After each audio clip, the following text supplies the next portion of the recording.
আপনি ঘুম থেকে উঠে দেখবেন যে আপনার গলা শুকিয়ে গেছে, খুব পিপাসা লাগছে। এই জন্য সেহরিতে যেটা করা যাবে না সেটা হচ্ছে ওজন বাড়ানো আর কমানোর খাবার সেম। অনেকে বলে যে এটা খেলে ওজন কমে যায়, ওটা খেলে বেড়ে যায়, এটা কখনোই সম্ভব না। যদি ডায়েট ঠিক না থাকে তাহলে আপনি স্টেরয়েড হরমোন পুশ করে ভালো বডি বানাতে পারবেন। 2000 ক্যালোরি আমরা রোজা থাকা অবস্থায় খাচ্ছি না, কিন্তু ইফতারে বসে 2000-2500 ক্যালোরি খাবার খাই। জাস্ট অনলি পুশ আপ দিয়ে আপনি এমন একটা চেস্ট বিল্ড করতে পারবেন যেটা হচ্ছে আপনি হয়তো ডাম্বল দিয়েও পারবেন না। যারা প্রচুর খায় তাদের খাবার খাওয়ার ধারণ ক্ষমতা আরো বেড়ে যায়, যারা কম খায় তারা আর বেশি খেতে পারে না চাইলে। সয়াবিন ওয়েস্ট একদম ওয়েস্ট, যত ভালোই ব্র্যান্ড হোক প্রিফারেবল না। মোটা মানুষের তুলনায় দেখবেন পাতলা মানুষের হার্টের রোগ বেশি হয়ে গেছে। সিরিয়াসলি রিজনটা কি? ওই যে তারা মনে করে যে আমি তো ফিট আছি, আমি সবই খাবো। জিমে ভর্তি হয়েছে, হওয়ার পর টানা 1 মাস প্রত্যেকদিন জিমে গেছে, ওটাকে রেগুলার বলে না। এই ভাই আপনি তো প্যারা দিতেছেন। আসসালামু আলাইকুম everyone, welcome to 2 sense podcast. আজকে আমাদের এই সিনটা চিনা চিনা লাগতেছে কেন সাজ্জাদ? কারণ ঠিক 1 বছর আগেই 2 সেন্সের যখন এই ফিজিক্যাল সেটে নতুন আবির্ভাব ঘটে, এই মানুষটাই ছিল আমাদের সাথে। আমাদের সাথে আছে তাজ ভাই। 1 বছর আগে এখানে আমরা তাজ ভাইয়ের সাথে আমরা যখন সেট আপটা করি স্টুডিওতে, তখন তাজ ভাইয়ের সাথে আমরা এপিসোডটা করি। আবার 1 বছর পরে এই রোজার মাসে আমরা আবার শ্যুট করতেছি তাজ ভাইয়ের সাথে। সো তাজ ভাই, কী অবস্থা, কেমন লাগতেছে 1 বছর পরে এসে, এবং এই যে পডকাস্টের পরে how is the feeling, what's going on, কী অবস্থা? যদি জাস্ট সিম্পল ডাটা যদি দিই তাহলে মানুষ মানে রিলেট করতে পারবে যে কি পরিবর্তন হয়েছে আমার সাথে। যে 1 বছর আগে আমি ভিডিও বানাতাম না, বানানো শুরু করেছিলাম যখন আপনাদের সাথে প্রথম পডকাস্টটা ছিল, তখন 0 ফ্যান মানে ফলোয়ার ছিল, মানে একদম মানে অল সোশ্যাল মিডিয়া, হয়তো ফেসবুকে থাকে না যে ফ্রেন্ডস থাকে, তারাই ফলোয়ার ছিল। এখন টোটাল যতগুলো প্ল্যাটফর্ম আছে সোশ্যাল মিডিয়া সবগুলো মিলে 4 লাখ ফলোয়ার হয়ে গেছে জাস্ট 1 বছর। 4 লাখ ফলোয়ার্স, মাশাআল্লাহ। ঠিক 1 বছর আগে শুরু করেছিলাম। হ্যাঁ, আপনাদেরটা দিয়ে শুরু হয়েছিল আমার, তো আবার আসছি মাঝামাঝিতে। নেক্সট টাইম যখন দেখা হবে তখন হয়তো 1 মিলিয়ন ক্রস করে আসবে আবার হয়তো 1 বছর পরে, বা হয়তো আরো সুনারও হতে পারে। বাট আপনি অনেক ভালো করতেছেন, এবং আপনার যে জিনিসটা আমি খুবই অ্যাপ্রিশিয়েট করি। আমি আপনাকে বলছিলাম যে আপনি মানে খুব রেগুলার বেসিসে কন্টেন্ট দিতেছেন, খুব মানে ভালো কন্টেন্ট দিতেছেন, হ্যাঁ, এবং কন্টিনিউয়াসলি যেহেতু দিতেছেন, এই জন্য আপনার মনে হয় যে কি এমন না যে কি আমাদের 2 সেন্স থেকে একদম হয়েছে, বাট আপনি নিজে প্রচুর পরিশ্রম করছেন, প্রতিদিন একটা করে কন্টেন্ট দিতেছেন। সো এনিওয়েজ, আমরা একদম শুরু করে দিই আমাদের এপিসোডটা। আজকে যে জিনিসটা আমরা জানতে চাই আপনার কাছ থেকে ভাই, সবচেয়ে মোস্ট ইফেক্টিভ ওয়েটা কি ওয়েট লুজ করার এখন এই মুহূর্তে? আচ্ছা, এখন তো রমজান চলছে, রমজান মাস চলছে, তো রোজা থেকেও অনেকে রোজা রেখেও ওজন কমানোর চেষ্টা করেন, যেটা একদিক দিয়ে ঠিকও আছে, ইন্টারমিডিয়েন্ট ফাস্টিং বলে যেটাকে। সেটা রমজান মাসেও পসিবল, আবার থ্রু আউট দ্য ইয়ার উইকে 2 দিন করেও ইন্টারমিডিয়েট ফাস্টিং করা যায়। কিন্তু এখন প্রবলেম হচ্ছে যে মানুষ ভুল করে। ইন্টারমিডিয়েট ফাস্টিংয়ে তো কিছু রুলস আছে, বা কীভাবে করলে বেস্ট রেজাল্ট আসবে, আবার কিছু কিছু মানে ধরন আছে যেগুলো করলে আপনার শরীরের ক্ষতি হতে পারে। যদি একদম শুরু থেকে বলি যে ইন্টারমিডিয়েট ফাস্টিং আগে বুঝিয়ে দিই মানুষকে। ইন্টারমিডিয়েট ফাস্টিং হচ্ছে আপনার মিনিমাম 10 ঘন্টা থেকে 16 ঘন্টা না খেয়ে থাকা, ঠিক আছে? এটি আমি কিন্তু রমজানের রোজার কথা বলছি না, আমি ইন্টারমিডিয়েট ফাস্টিং ডায়েট যেটা সেটার কথা বলছি। আপনাকে মিনিমাম 10 ঘন্টা না খেয়ে থাকতে হবে, এবং ম্যাক্সিমাম 16 ঘন্টা। 10 ঘন্টার নিচে যদি আপনি না খেয়ে থাকেন তাহলে রেজাল্ট পাবেন না। আবার 16 ঘন্টার উপরে যদি করেন, মানে ইন্টারমিডিয়েট ফাস্টিং করেন, ধরেন অনেক 18 ঘন্টা 20 ঘন্টা করতে পারে, সেক্ষেত্রে আপনার শরীরের ক্ষতি হবে, বোন ডেন্সিটি ক্ষয় হওয়া থেকে শুরু করে মাসল লস হওয়া, মানে অনেক কিছু, অনেক মানে সাইড ইফেক্ট হতে পারে। তো যেটা করতে হবে যে 10 ঘন্টা এবং 16 ঘন্টার মাঝামাঝি রাখতে হবে ইন্টারমিডিয়েট ফাস্টিং। আর রমজান মাসে যেটা করি সেটা তো আমরা জানি যে সূর্য উদয়ের পর থেকে সূর্যাস্ত পর্যন্ত, ওটা ঠিকই আছে, ওটা 10 থেকে 12 ঘন্টার মধ্যেই থাকে, তো ওটা হেলদি, ঠিক আছে, ওটা নিয়ে প্রবলেম নাই। কিন্তু কেউ যদি রমজানের বাইরে ইন্টারমিডিয়েট ফাস্টিং করতে চান, সেক্ষেত্রে মিনিমাম 10 ঘন্টা, ম্যাক্সিমাম 16 ঘন্টা। এখন এখানে প্রবলেমটা হচ্ছে আরও কিছু সমস্যা আছে। ইন্টারমিডিয়েট ফাস্টিং করার সময় আমরা মনে করি যে আমাদের অনেক তাড়াতাড়ি ওয়েট লুজ হয়ে যাবে, বা যারা ওয়েট গেইন করতে চায় তারা আবার রোজা রাখতে চায় না, তারা মনে করে রোজা রাখলে হয়তো ওয়েট গেইন হবে না। এটা দুইটাই কিন্তু ভুল ধারণা। মানে অনেক আছে না আন্ডার ওয়েট, তারা ভয় পায়, রোজা রাখতে ভয় পায় যে আমি এমনি শুকনা পাতলা, তারপরে যদি আবার রোজা থাকি তাহলে তো আরও পাতলা হয়ে যাবে, কিন্তু ব্যাপারটা এরকম না। ইন্টারমিডিয়েট ফাস্টিং হচ্ছে একটা জাস্ট মাধ্যম যে আপনি টানা কিছুক্ষণ না খেয়ে থাকলেন, তার কারণে কিন্তু আপনার ওভারঅল হচ্ছে কি ক্যালোরি যেটা আছে শরীরে সেটা কম ঢুকছে, কিন্তু আপনি যখন খাবার খাওয়ার সুযোগ পাচ্ছেন, অর্থাৎ আপনি 16 ঘন্টা ডায়েট করলেন, মানে ইন্টারমিডিয়েট ফাস্টিংয়ে থাকলেন, তারপরে তো আরও থাকছে 8 ঘন্টা। ওই 8 ঘন্টায় যদি আপনার যত প্রয়োজন, মানে পরিমাণে ক্যালোরির প্রয়োজন, ধরেন আপনার কথার কথা আপনার যে ওয়েট, ধরেন আপনার ওয়েট হচ্ছে 60 কেজি, 60 কেজি ধরে রাখার জন্য আমাদের 2000 ক্যালোরি দরকার হয়। তো আপনি পরবর্তী যে 8 ঘন্টা, মানে ইন্টারমিডিয়েট ফাস্টিং শেষ হওয়ার পর যে 8 ঘন্টা, ওই 8 ঘন্টায় যদি 2000 ক্যালোরি খান, সেক্ষেত্রে আপনার ওজন কমবে না, ঠিক আছে, মানে একই জায়গায় থাকবে, মানে মেনটেন হয়ে যাবে। তো পরবর্তী 8 ঘন্টায় যদি আপনি একটু কম খান, হয়তো বা আপনি 1500 ক্যালোরি খেলেন, তাহলে 500 ক্যালোরি করে আপনার ডেফিসিট হবে। এইভাবে আপনার ওজন কমবে। আর যদি আপনি মনে করেন যে না আমি রোজা থেকেও ওজন বাড়াবো, তাহলে কি করতে হবে, পরবর্তী যে 8 ঘন্টা, যে 8 ঘন্টায় আমরা কোনো মানে খাবার খাওয়ার সুযোগ পাচ্ছি, সেই 8 ঘন্টায় আপনাকে 2500 ক্যালোরি খাবার খেতে হবে। তার মানে ব্যাপারটা বুঝেন, ব্যাপারটা জাস্ট ওয়েট লস জাস্ট এটার উপরে রিলেট না যে আমি কোন একটা বেলার খাবার খেলাম না বা 2 বেলার খাবার খেলাম না আর আমার ওজন কমে যাবে বা ওজন বেড়ে যাবে, ব্যাপারটা এরকম না। ব্যাপারটা হচ্ছে থ্রু আউট 24টা ঘন্টার ভিতরে আপনি কি করছেন, ঠিক আছে? আর যদি আরও লং টার্মে এটা চিন্তা করি তাহলে পুরো এক সপ্তাহে আপনি কি করছেন। হয়তো বা এমনও দিন আসতে পারে যে আপনি আপনার প্রতিদিন 2000 ক্যালোরি খাবার দরকার হয়, আপনি একদিন 0 ক্যালোরি থাকলেন, মানে আপনি খেলেনই না। অনেক আছে না যে সন্ন্যাসী আছে, বাবা আছে, 0 ক্যালোরিতে থাকলেন, পরের দিন আপনি আবার 4000 ক্যালোরি খেলেন, তাহলে কিন্তু আপনার ওয়েট এক জায়গায় থাকবে। আপনার দরকার 2, তাহলে আপনার 2 দিনে কম্বাইন হয়ে যোগ হয়ে যাচ্ছে। তো এটা আমার বলার উদ্দেশ্য এটাই যে ইন্টারমিডিয়েট ফাস্টিং আমরা করবো, হ্যাঁ এটা সহায়তা করে, কিন্তু এটা কোনো গ্যারেন্টি না যে আপনি হচ্ছে ওজন কমে যাবে ইন্টারমিডিয়েট ফাস্টিংয়ের মাধ্যমে। বাই দ্য ওয়ে, আপনারা যারা graphic designing, freelancing, digital marketing, online business শিখতে চান, তাহলে আপনাদের জন্য একটা খুব ভালো প্লেস হতে পারে SR dream IT. Exactly, SR dream IT আমার মনে হয় অনেকেই জানে, সম্বন্ধে জানে। তারা 4 মাস ব্যাপী 100 ঘন্টার একটা বান্ডেল প্যাকেজ দিচ্ছে, বাই 2 get 5, দুইটা নিলে আপনি 5টা এখানে কোর্স পাচ্ছেন। দারুণ, এটা ডিটেল কি বল না। 100 ঘন্টার এই ফ্রিল্যান্সিং বান্ডেল প্যাকেজে থাকছে 100টারও বেশি প্রফেশনাল স্কিলস, 87% ডিসকাউন্টে 30,000 টাকার প্যাকেজ পাচ্ছেন মাত্র 4,000 টাকায়। প্যাকেজে এনরোল করলে পাবেন digital student dashboard, dedicated support system, weekly review class এবং কোর্স শেষে সার্টিফিকেট। আর তার উপরে এই কোর্সের পরে 1 লক্ষ টাকার স্কলারশিপ, ল্যাপটপ বা স্মার্টফোনও পেয়ে যেতে পারেন আপনি। এছাড়াও আপনারা চাইলে 90% ডিসকাউন্টে তাদের digital marketing basic to advance কোর্সে মাত্র 1000 টাকায় জয়েন করতে পারেন। আর 2 সেন্স পডকাস্টের অডিয়েন্সদের জন্য 2CP এই কোডটি ব্যবহার করে আপনি পেয়ে যেতে পারেন additional 10% discount. Admission link description ও ফার্স্ট কমেন্টে দেওয়া আছে। এখন ইন্টারমিডিয়েট ফাস্টিং এর সময় কি হয় আমাদের শরীরে সেটা যদি বলি, তো ইন্টারমিডিয়েট ফাস্টিং যখন আমরা করি, আমরা যখন কার্বোহাইড্রেট মানে খাবার খাচ্ছি, কার্বোহাইড্রেট বলেন বা প্রোটিন বলেন, কার্বোহাইড্রেট আমাদের শরীরের ভেতরে যে গ্লুকোজে রূপান্তর হয়ে যায়, কনভার্ট হয়ে যায়। গ্লুকোজ হচ্ছে চিনি, মানে যত ধরনের কার্বোহাইড্রেট আছে দুনিয়ার সমস্ত ধরনের ভাত, রুটি, তারপরে আমরা যে অনেকে বিস্কিট খাই, চিপস খাই, এই খাই, হাবি জাবি যত কিছু খাই, সব কিছু আমাদের গ্লুকোজে রূপান্তর হয়ে যায়। প্রোটিন রূপান্তর হয়ে হচ্ছে অ্যামিনো অ্যাসিডে। তো এই খাবারগুলো যখন আমাদের শরীরে রূপান্তর হয়ে গেল, তখন এই যে মলিকুলগুলো যেমন গ্লুকোজ, যেমন অ্যামিনো অ্যাসিড আমাদের শরীরে 3 থেকে 4 ঘন্টা পর্যন্ত স্টেবল থাকে, মানে আমাদেরকে শক্তি করে, মানে সরবরাহ করে, যে আমরা যে কাজ করার জন্য শক্তি পাবো সেটা সরবরাহ করে থ্রু আউট দ্য, মানে মানে যতক্ষণ পর্যন্ত এটা আপনাকে হচ্ছে শক্তি সরবরাহ করছে, ওই সময়টুকুটাতে আপনার ওয়েট লস হবে না, মানে ফ্যাট লস হবে না। তখন মানে 3 ঘন্টা পার হয়ে গেল, তারপর আপনার শরীরে যত যাবতীয় যা গ্লুকোজ ছিল, অ্যামিনো অ্যাসিড ছিল খাবার খাওয়ার ফলে, সেগুলো কিন্তু আস্তে আস্তে শেষ হতে শুরু করে। তখন শরীর তো শক্তি ব্যয় করবে, তখন তো আপনি কাজ করছেন, নিঃশ্বাস নিচ্ছেন। শক্তি মানে কি এমন না যে আমরা জাস্ট কাজ করছি, ব্যায়াম করছি, হাঁটা চলাফেরা করছি, এরকম না। কিন্তু আমরা যখন ঘুমায় আছি তখন আমাদের তো হার্ট পাম্প করছে, আমাদের হার্টও তো শক্তি খরচ করছে। তো আমরা ঘুমিয়ে থাকা অবস্থাতেও 60 থেকে 65 ক্যালোরি বার্ন করি। তো ওই ক্যালোরিটা শরীর কোথায় থেকে বার্ন করবে যদি ভেতরে খাবার না থাকে? তখন বার্ন করবে হচ্ছে আপনার শরীরে যে অবশিষ্ট চর্বি আছে, ফ্যাট আছে, সেটা বার্ন করার মাধ্যমে আপনাকে এনার্জি দিবে, বুঝতে পেরেছেন? তো এই কি হলো যে 5 ঘন্টা ধরেন আপনি 10 ঘন্টা ইন্টারমিডিয়েট ফাস্টিং করলেন, 5 ঘন্টা আপনার যে খাবারগুলো খেয়েছিলেন ওই খাবারগুলো 5 ঘন্টা আপনাকে হচ্ছে ব্যাকআপ দিল, পরবর্তী 5 ঘন্টায় আপনার বডির চর্বিগুলো হচ্ছে বার্ন হবে, বুঝতে পেরেছেন? এটা হচ্ছে ব্যাপার। তো এখন ইন্টারমিডিয়েট ফাস্টিং যদি কেউ 16 ঘন্টার বেশি করে, তখন কি হবে? চর্বি বার্ন হতে হতে একসময় চর্বি আর বার্ন হবে না, বার্ন হবে হচ্ছে আপনার বোন ডেন্সিটি, আপনার মাসল, আমাদের শরীরে যে পেশি আছে, আমাদের ক্যালসিয়াম আছে বোনের, সেগুলো বার্ন হতে শুরু করবে আফটার 16 আওয়ার্স, মানে 16 ঘন্টা পার হয়ে গেলে। আর যদি কেউ 10 ঘন্টার কম ইন্টারমিডিয়েট ফাস্টিং করে, তাহলে রেজাল্ট একটু কম পাবে, মানে তার সময়টা কম পেলো চর্বি বার্ন হওয়ার। এটা হচ্ছে ব্যাপার। মানে আপনি ধরেন 5 ঘন্টা সময় পেতেন চর্বিটা বার্ন হওয়ার, আপনি পাচ্ছেন আরও কম। ধরেন আপনি 8 ঘন্টা ইন্টারমিডিয়েট ফাস্টিং করলেন, তাহলে আপনি 3 ঘন্টা সময় পেলেন মানে ফ্যাট বার্ন করার। আর যদি 16 ঘন্টার উপরে করে ফেলেন, তাহলে কি হবে? ফ্যাট বার্ন হতে হতে এমন একটা অবস্থায় যাবে যে আপনার হচ্ছে মাসল বার্ন হতে শুরু করবে। এটা হচ্ছে ঠিক যেমনটা দেখা যায় যে অনেকের সময় আমরা দেখবেন যে রেল লাইনের ধারে, বিভিন্ন শহরে রেল লাইনের ধারে দেখবেন অনেকে নেশা করে। ওই যে দেখবেন জুতায় লাগানোর যে আঠা আছে, ওটা শুনে নেশা করে। ওই আঠা যদি কেউ গ্রহণ করে, তাহলে কি হয়? তার খিদা কমে যায়। তো কি করে? টানা 2 থেকে 3 দিন ওরা তো খিদা সহ্য করতে পারে না, যে আমাদের যে ক্ষুধা লাগে, আর সহ্য করতে না পেরে তারা হচ্ছে ওই নেশাটা করে।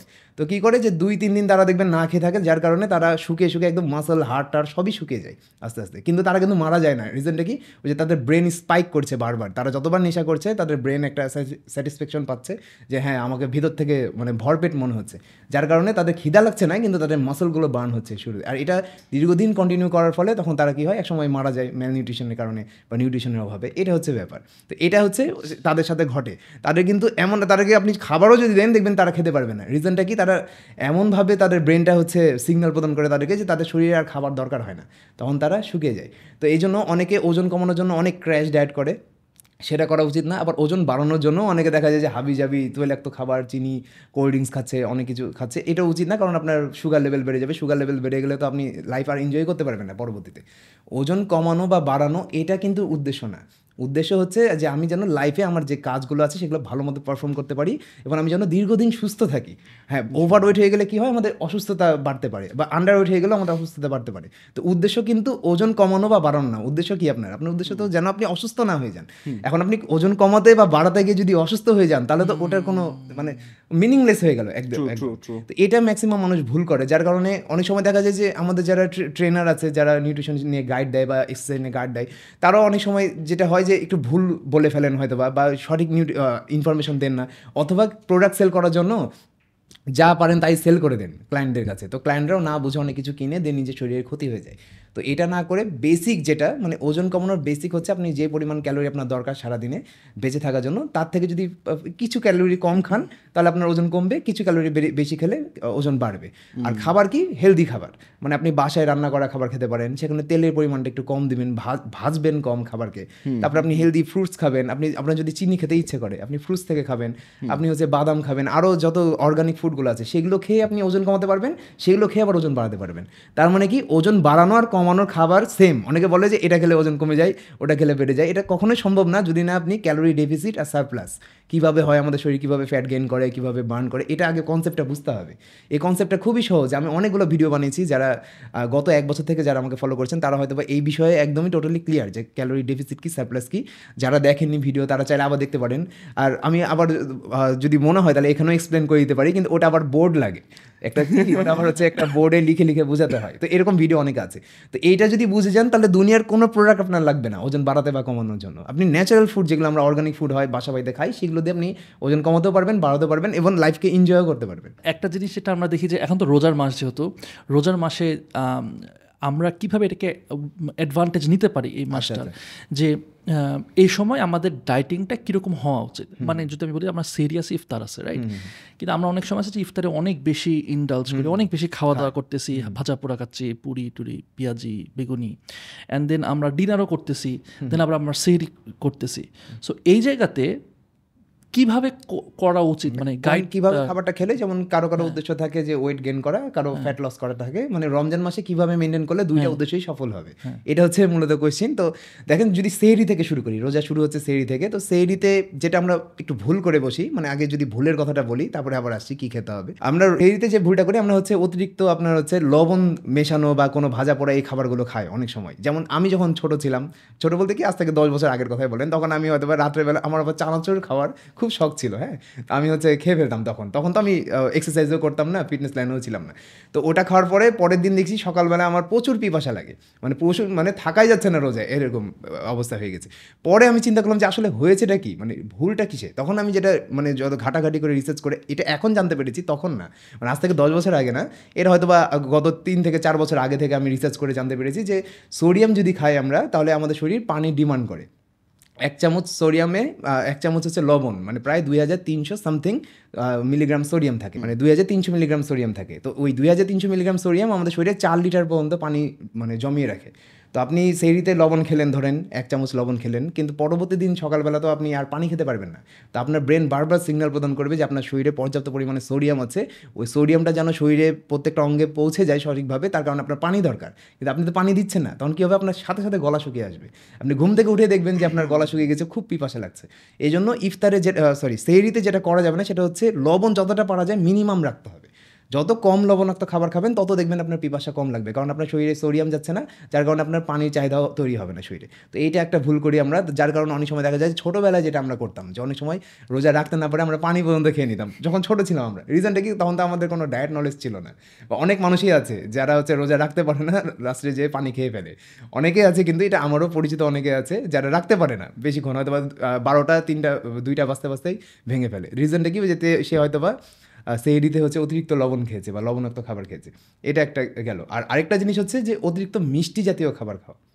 মানে ডিরেক্ট সুগার, যেটা মানে হয়তো বা জিলাপি মিষ্টি, অথবা অনেকে দইও খায়, মিষ্টি দই। তো মিষ্টি খেলে যেটা হয় যে মিষ্টি হচ্ছে আমাদের ব্রেনের সেই সমস্ত পার্টগুলোকে অ্যাক্টিভ করে, যেটা আমাদের ক্ষুধা অনুভূতিটা আরও বাড়ায় দেয়, মানে ক্ষুধার অনুভূতি আরও জাগ্রত করে। আপনি যদি রাত্রে মিষ্টি খান, আপনি হ্যাঁ ফলমূল খেতে পারেন, আপনি ফ্রুটস খেতে পারেন, খেজুর খেতে পারেন, যদি পারেন অ্যাভয়েড করতে পারেন খেজুর, তাহলে আরও ভালো। রিজনটা কি, যে আপনি যখন সকালবেলা যখন ঘুম থেকে উঠবেন তখন আপনার খিদা লাগবে, কারণ আপনার ব্রেন আবার সুগার চাইবে।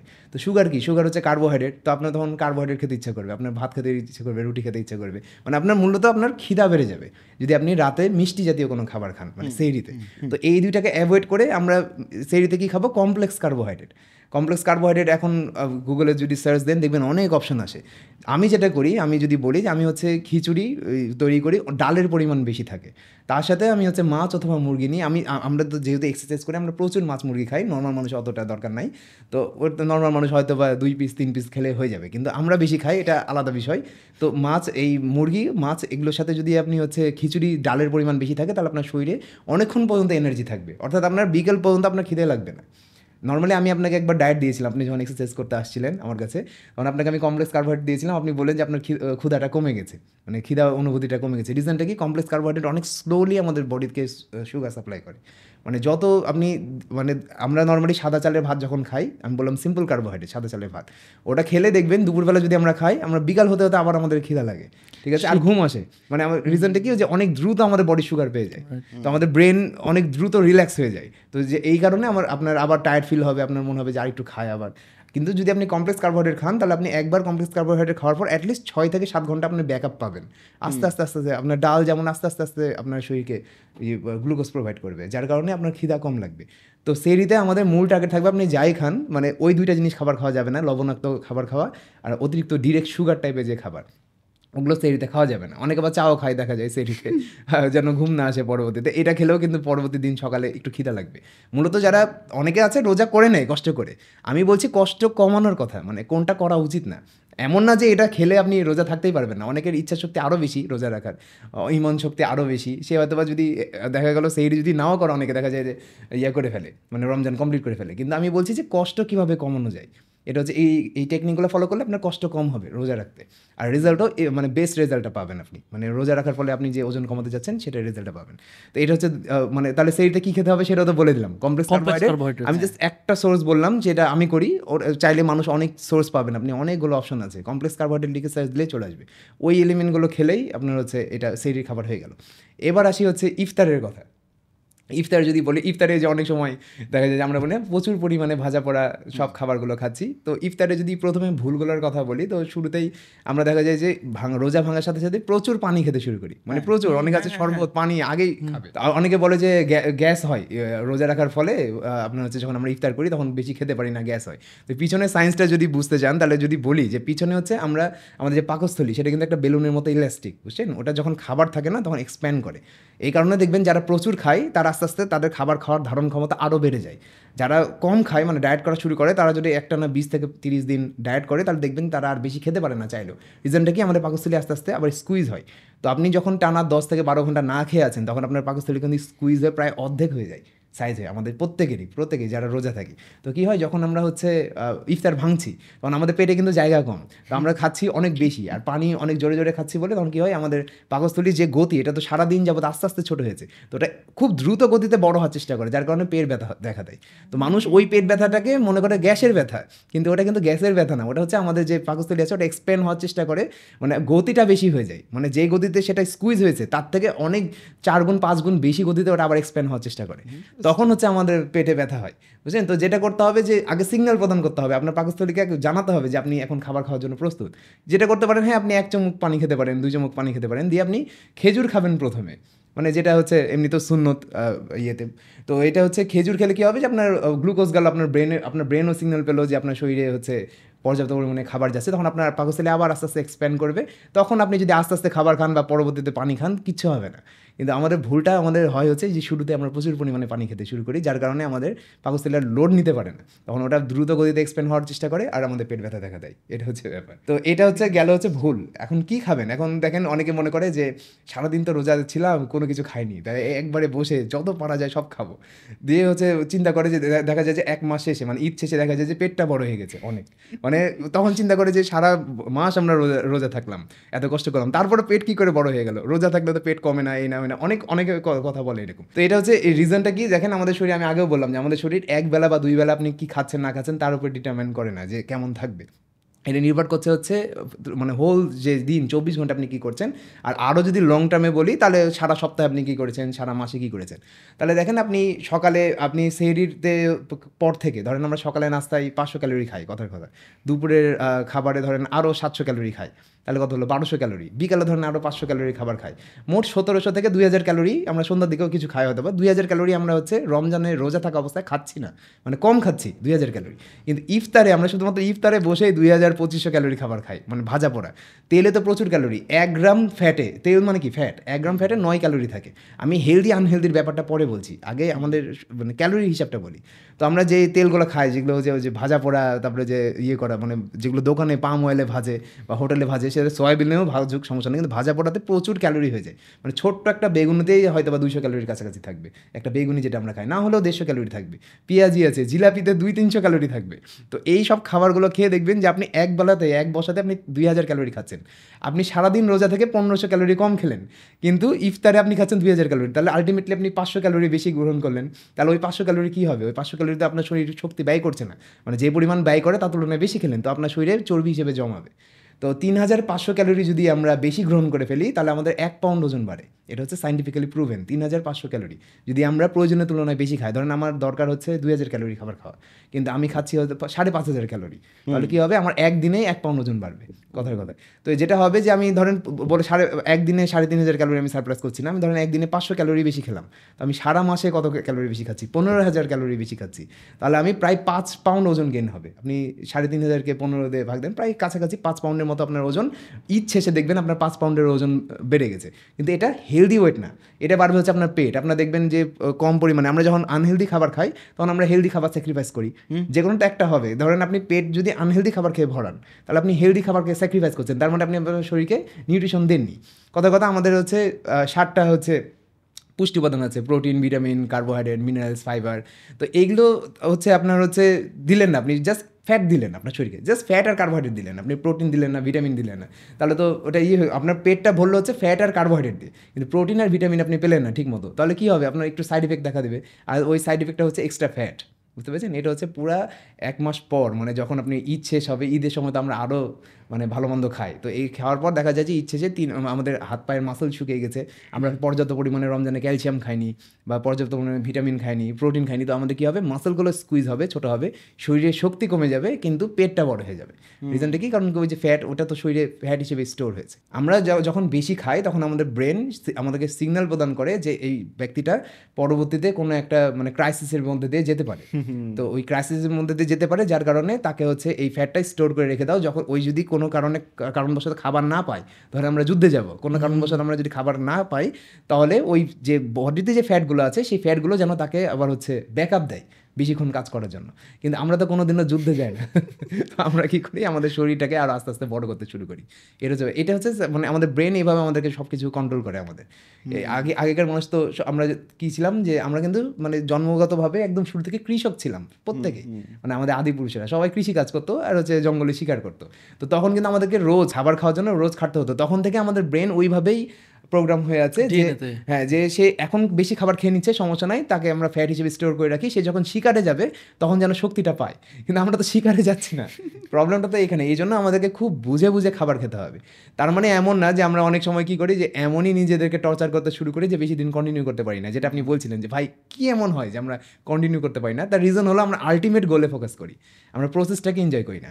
এখন ধরেন যে আপনি ধরেন কোনো একটা স্কুলে ভর্তি হয়েছেন বা কোনো একটা ইউনিভার্সিটিতে ভর্তি হয়েছেন, এখন তো সেমিস্টার বাই সেমিস্টার পাস করে করে করে করে আপনাকে উপরে উঠতে হয়। এখন আপনি যদি মনে করেন যে আমি এই একটা প্রথম সেমিস্টারে আমি সার্টিফিকেট পেয়ে যাবো একদম ফাইনাল সার্টিফিকেট, তাহলে আপনি তো ডিপ্রেসড হয়ে যাবেন, ব্যাপার না? তো আস্তে আস্তে মানে আমরা যখন এক্সারসাইজ করছি, রেজাল্ট পাই বা না পাই, রেজাল্টটা তো শুধু এমন না যে ধরেন আপনি পরীক্ষা দিলেন না, আপনি সেমিস্টারে আছেন কিন্তু আপনি পরীক্ষা দেননি, কিন্তু আপনি তো ক্লাসগুলো করেছেন, তার মানে আপনি কিন্তু নলেজ আপনার ভিতরে আছে, আপনার প্রোগ্রেস হয়েছে যদি আপনি প্রপারলি করেন। আপনি হয়তো পরীক্ষা পরে দিবেন, রেজাল্ট পরে পাবেন।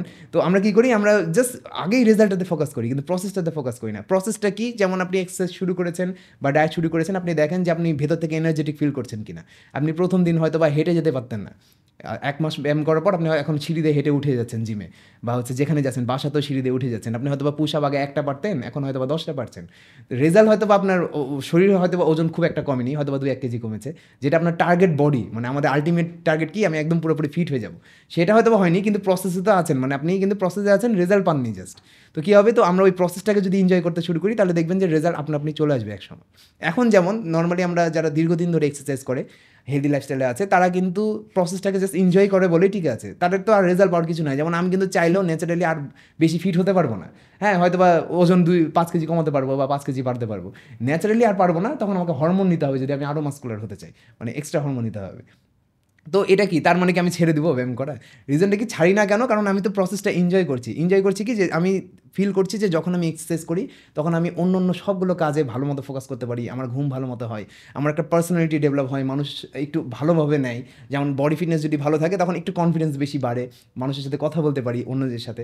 তো এইগুলো যখন আমি এই বেনিফিটগুলোর কথা চিন্তা করি তখন আমি আর ব্যায়াম ছাড়তে পারি না, মানে ফিটনেস লাইনটা ছাড়তে পারি না। মানে আমি ভাবি যে যদি এটা ছেড়ে দিই তাহলে এই বেনিফিটগুলো পাবো না।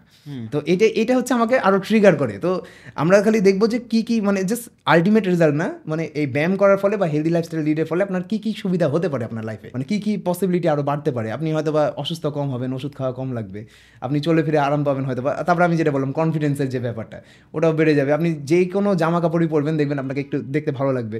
তো এই বেনিফিটগুলো যখন আপনি চিন্তা করবেন না, তখন আপনার মনে হবে না ব্যায়াম করা দরকার। তো আমরা এই বেনিফিটগুলো চিন্তা না করে আমরা ডিরেক্ট বডি চাই যে না আগে আমাকে একদম ফিট হতে হবে, ওটা পরে আসবে আস্তে আস্তে, টাইম টু টাইম আস্তে আস্তে চলে আসে এটা পরে। একটা কুইক কোয়েশ্চেন আপনার জন্য, আপনার এখন যে কারেন্ট বডি রাইট, এটা আপনার বানাতে কতদিন লাগছে?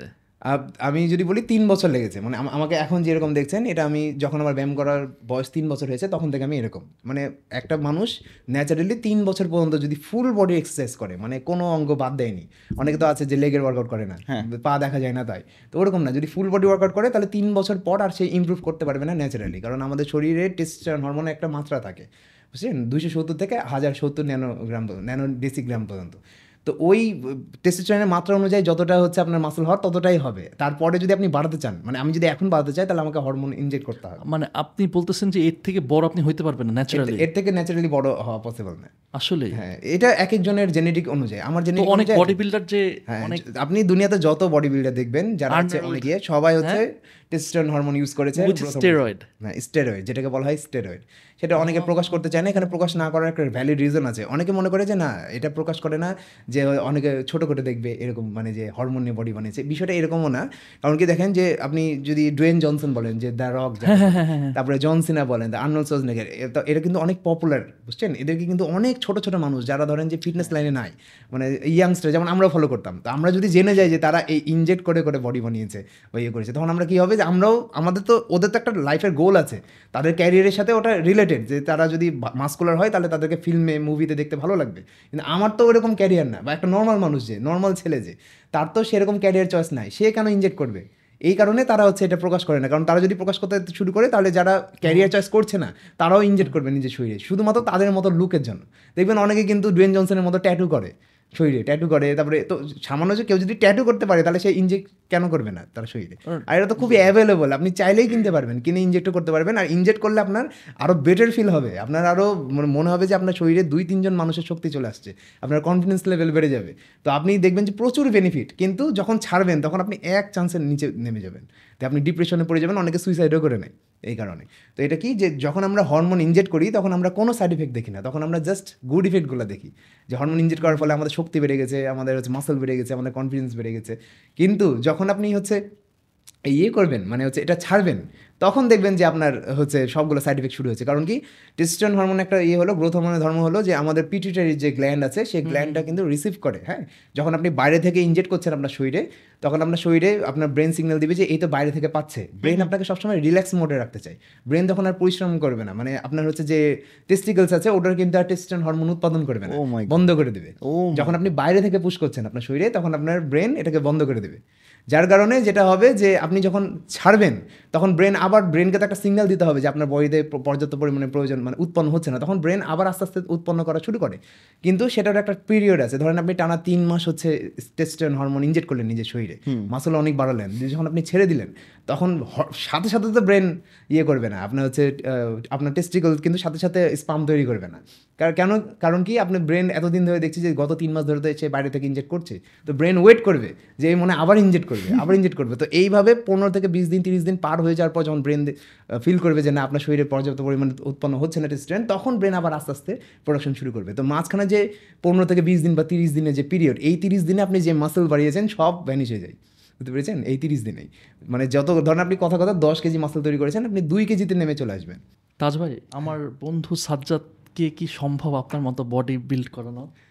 এখন দেখেন খুব চেষ্টা পারতেছে না ছেলেটা। প্রত্যেকের হচ্ছে মানে জেনেটিকটা আলাদা আলাদা হয়, মানে বডি টাইপ, ওনার বডি টাইপ হচ্ছে যত সম্ভব অ্যাক্টোমর্ফ জেনেটিক হতে পারে বা মেসোমর্ফ হতে পারে, কারণ কি বুঝে যাচ্ছে না, উনি যখন এক্সারসাইজ শুরু করবে তখন বুঝে যাবে। তবে না, ওনার কিন্তু মাসল হবে, দেখেন ন্যাচারালি কিন্তু ওনার ভাঁজ আছে একটা, মানে তার মানে মাসল কতদিন লাগবে? এটা তো দিনটা ডিপেন্ড করছে হচ্ছে ডায়েট আর হচ্ছে আপনার এক্সারসাইজের কতটা অ্যাকুরেটলি আপনি ফলো করেছেন। আরেকটার সাথে বলেন যে ঘরে বসে করতে পারবো কিনা? হ্যাঁ, ঘরে বসেও করা যাবে, সমস্যা নেই। দেখেন যে আমাদের মাসল কিন্তু এটা জানে না যে আপনি ডাম্বল দিয়ে এক্সারসাইজ করছেন নাকি আপনি বাসায় বসে মাসলে প্রেশার দিচ্ছেন বা আপনি একটা বাল্টি চেয়ার এক্সারসাইজ করছেন। আমাদের মাসল ফিল করে যে কতটা প্রেশার পড়ছে সেখানে। তো আপনি যদি পুশ আপ দেন, জাস্ট অনলি পুশ আপ দিয়ে আপনি এমন একটা চেস্ট বিল্ড করতে পারবেন যে বা ট্রাইসেপ বা হাতের পিছনের অংশ বিল্ড করতে পারবেন, যেটা হচ্ছে আপনি হয়তো বা ডাম্বল দিয়েও পারবেন না যদি আপনার ট্রেনিং প্যাটার্নটা ঠিক থাকে, যদি আপনি প্রপারলি হিট করতে পারেন আপনার মাসলগুলোকে, যদি আপনার ডায়েট ঠিক থাকে। তো মূল ফোকাসটা হচ্ছে আসলে কি প্রোটিনের যে ইনটেক, যতটা প্রোটিন আমাদের দরকার ততটা যদি আমরা ইনটেক না করি তাহলে আপনি ডাম্বল বারবল চেয়েও মাসল তৈরি করতে পারবেন না। আবার যদি ততটা আমরা ইনটেক করে ফেলি তাহলে আপনি ফ্রি হ্যান্ড এক্সারসাইজ করে মাসল তৈরি করে ফেলতে পারবেন। নর্মালি আমরা যেটা আমাদের এখানে যারা কম্পিট করতে চাই, মানে আমরা তো রাজশাহীতে হচ্ছে কোনো স্টেরয়েড সেরকমভাবে অ্যাভেলেবল না, মানে অ্যাভেলেবল বলতে কি যারা কম্পিট করে তারা হচ্ছে স্টেরয়েড ইউজ করে না সেভাবে, কারণ ওখানে আর্নিং সোর্স নাই। তো ওইখানে কী করি যে আমরা কিন্তু সবাইকে যারা আমার আন্ডারে যারা ট্রেনিং করে তাদেরকে আমি কিন্তু কম্পিটিশনের আগে জাস্ট ফ্রি হ্যান্ড এবং ডাম্বল অ্যান্ড বারবল দেই, মানে যতটা পারা যায় কম ওয়েট দেই এক্সারসাইজ করানোর চেষ্টা করি। আর উইক যে বডি পার্টগুলো আছে সেগুলোতে ফোকাস করি। তাদেরকে মূল যেটা আমরা দিই সেটা হচ্ছে ডায়েটের নলেজটা, যে ডায়েটটা যেন তাদের একদম কমপ্লিটলি ঠিক থাকে। যার কারণে যদি আমি ফটোজও দেখাই, যদি এই ভিডিও কখনো বের হয় তখন হয়তো আমি আবার রিলস করে আপলোড দিব, সেখানে আমি হয়তো এডিট করে দেখাবো, তো দেখবেন যে ন্যাচারালি সবার অ্যাপস আছে সবার। রিজনটা কি? তাদের ডায়েটের নলেজটা ঠিক আছে। ডায়েট যদি ঠিক থাকে তাহলে আপনি ন্যাচারালিও ভালো একটা ফিজিক তৈরি করতে পারবেন আপনার কোনো সাইড ইফেক্ট ছাড়াই। আর যদি ডায়েট ঠিক না থাকে তাহলে আপনি স্টেরয়েড হরমোন পুশ করেও ভালো বডি বানাতে পারবেন না। এটা হচ্ছে ব্যাপার, বুঝলেন? এটা হচ্ছে কারণ কি, স্টেরয়েড কি বা যে ইনজেক্ট করি আমরা টেস্টোস্টেরন হরমোন, গ্রোথ হরমোন, সেটা আমাদের প্রসেসটাকে ফাস্ট করে। প্রসেস যদি রং হয় তাহলে রং প্রসেসটাকে ফাস্ট করবে, বুঝলেন? মানে প্রসেস যদি ঠিক হয় তাহলে আপনার ঠিক প্রসেসটাকে ফাস্ট করবে। কারণ আপনি ধরেন যে কথার কথা আমরা কি মেট্রো রেলে করে ধরেন কোথাও একটা জায়গায় যাচ্ছি, যদি আপনি ভুল ট্রেনে উঠেন তাহলে আপনি তো দ্রুত পৌঁছাবেন কিন্তু ভুল জায়গায় পৌঁছাবেন। এটা হচ্ছে ব্যাপার। তো ওইটাই হচ্ছে বিষয়। টেস্টোস্টেরন জাস্ট কি একটা হচ্ছে মাধ্যম যে আপনার দ্রুত রেজাল্ট এনে দেবে, কিন্তু আপনি যদি আনহেলদি লাইফস্টাইল লিড করেন, আপনি যদি তৈলাক্ত খাবার বেশি খান, আপনি যদি চিনি বেশি খান, তাহলে আপনার বডি ওই জায়গাতে যাবে, বুঝতে পারছেন? এটা হচ্ছে ব্যাপার, রেজাল্ট বেশি পাবেন না। আচ্ছা, একটা জিনিস ভাই, সেটা হলো যে আমাদের মানে যে একটা প্রবলেম ফেস করি সেটা হচ্ছে খিদা লাগে, যেটা রাইট। আর আমি খিদাটাকে কিভাবে কন্ট্রোল করতে পারি, আচ্ছা, এবং এই জিনিসটা যেমন আপনাদের জন্য হয়তো বা এটা খুব ইজিয়ার, বা আমি জানি না যে আপনি বলতেছেন যে আস্তে আস্তে পাকস্থলী ছোট হয়ে যায় বা সামথিং লাইক দ্যাট, আর আমি খিদাটাকে কিভাবে কন্ট্রোল করবো? আমি কম খাইতে চাই ভাই, কেমনে কি ভাই? এখন দেখেন যে কম যদি খেতে চান তাহলে কিছু খাবার আছে যেগুলো অনেক প্রচুর পরিমাণে খেলেও আপনার শরীরে কম ক্যালোরি ঢুকবে। তো এর ভিতরে সব থেকে অন্যতম সেরা খাবার হচ্ছে লাউ। তো আপনি যেটা করবেন সেটা হচ্ছে যে যত বাড়ি খাবার খাবেন চেষ্টা করবেন লাউটাকে বেশি করে অ্যাড করার, কিন্তু এটা মাথায় রাখতে হবে যে লাউটা যেন অতিরিক্ত তেলে রান্না করা না হয়। সামান্য তেল ইউজ করতে পারেন, না করলে আরও ভালো। কারণ কি 100 গ্রাম লাউয়ে মাত্র 150 ক্যালোরি থাকে, 1 কেজি লাউয়ে 150 ক্যালোরি থাকে, 100 গ্রাম না, 1 কেজি লাউ 150 ক্যালোরি থাকে। আর মোটামুটি আপনি যদি আধা প্লেট ভাত খান সেখানে 150 ক্যালোরি 200 ক্যালোরি হয়ে যায়, বা 1 প্লেট ভাতে। তাহলে দেখেন যে আপনি 1 কেজি লাউ কিন্তু আপনি সারাদিন যাবৎ খেয়েও শেষ করতে পারবেন না, অনেক লাউ 1 কেজি লাউ, কিন্তু আপনি সারাদিন যাবৎ খাবেন, আপনার পেটও ভরা থাকবে কিন্তু আপনার ক্যালোরি ঢুকবে না বডিতে। কিন্তু ওই 1 কেজি লাউকে যখন আমরা সয়াবিন 100 গ্রাম সয়াবিন তেল দিয়ে বা যে কোনো তেল দিয়ে রান্না করার চেষ্টা করছি, 100 গ্রাম সয়াবিনে আবার 800 থেকে 850 ক্যালোরি থাকে। তাহলে আপনার 1 কেজি লাউ যেটা 150 ক্যালোরি হতো সেটা 1000 ক্যালোরি হয়ে যাচ্ছে যখন আমরা তেল অ্যাড করছি। যার কারণে অনেক সময় দেখা যায় যে মানুষ হেলদি খাবার খেয়েও ওজন কমাতে পারে না। রিজনটা কি? সে হয়তো বা তেলে বেশি ভাসছে। হ্যাঁ, তেল কিন্তু আমাদের শরীরের জন্য উপকারী, হ্যাঁ, তেল কিন্তু দরকার আছে, কিন্তু কতটুকু তেল দরকার, মানে তেল একদমই অ্যাভয়েড করবেন মানে ওরকম আমি বলছি না। যেমন তেল কিন্তু পলিস্যাচুরেটেড, স্যাচুরেটেড, মনোস্যাচুরেটেড, আনস্যাচুরেটেড এরকম ফ্যাট আছে। এই ভিতরে স্যাচুরেটেড আর পলি আনস্যাচুরেটেড এই দুইটা খাওয়া উচিত না, এই দুইটা হচ্ছে আমাদের শরীরের জন্য আনহেলদি। তো সয়াবিন তেল স্যাচুরেটেড ফ্যাটের ভিতরে চলে যাচ্ছে। তো আরও অনেকগুলো তেল আছে, ঠিক আছে। তো ওই তেলগুলো বা আপনি ঘি ইউজ করতে পারেন, যেমন একটু এক্সাম্পল অলিভ অয়েল আছে, তারপরে হচ্ছে আরও ক্যানোলা অয়েল আছে। ক্যানোলা অয়েলকে সব থেকে সেফ সরিষার তেলে একটা এলিমেন্ট আছে আমার মনে পড়ছে না, ওটা শরীরের জন্য ক্ষতিকর, বুঝছেন, আমার নামটা মনে পড়ছে না, কিন্তু হচ্ছে সব থেকে বলে না যে সরিষার তেলটা না, ঘানিতে ভাঙ্গা যেটা বলে, আপনি ঘানিতে ভাঙ্গা সরিষার তেল নিজে যদি না ইয়ে করেন তাহলে পাবেন না। তো কোথায় পাবেন?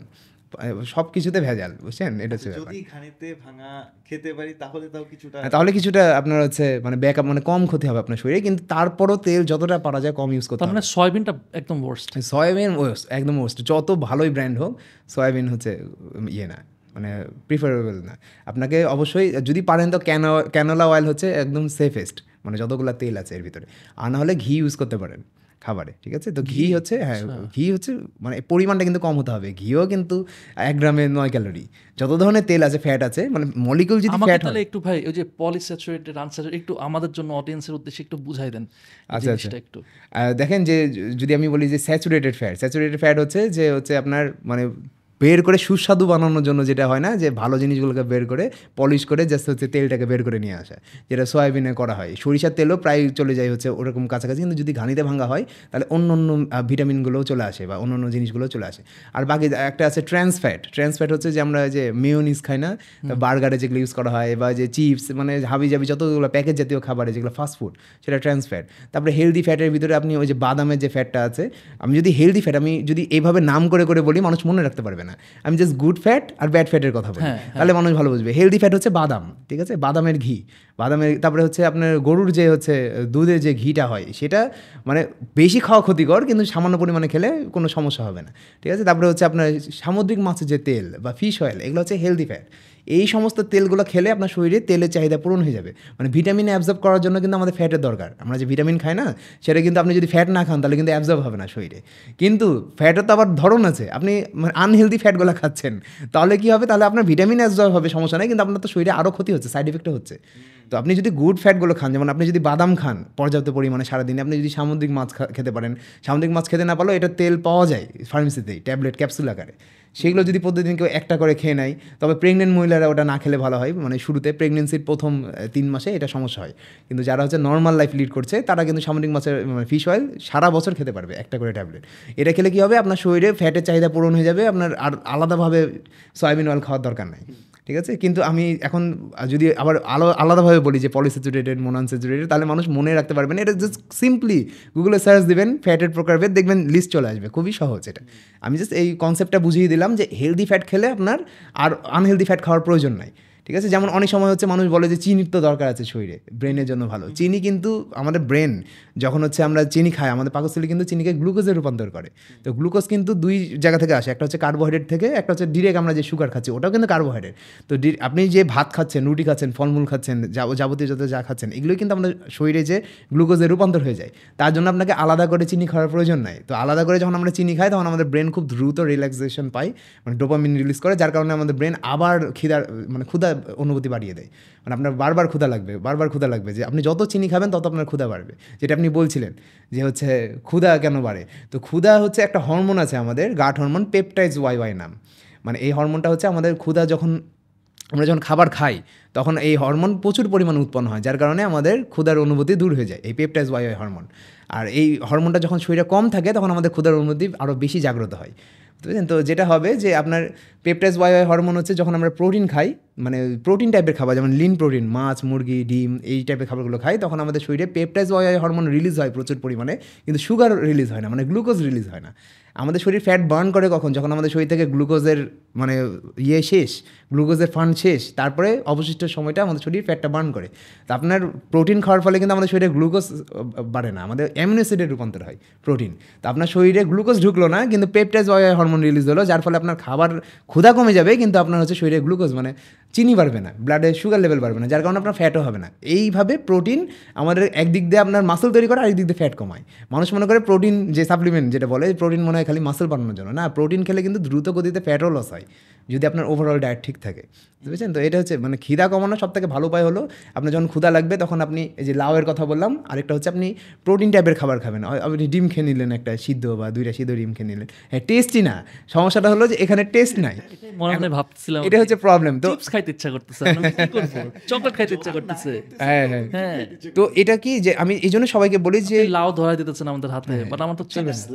লাউয়ের ভালো, লাউ কিন্তু টেস্ট লাগে, হ্যাঁ হ্যাঁ। লাউকে যদি ভালো মতো চিনিতে মোরব্বা বানানো তাহলে তো লাভ হলো না। তাহলে ভাই আমি লাউ খাবো ভাই, 1 কেজি 2 কেজি লাউ দিয়ে চিনি দিয়ে ওই যে কি একটা বানায়, তাহলে তো ওটা আনহেলদি হয়ে গেল, প্রসেসড হয়ে গেল ফুডটা।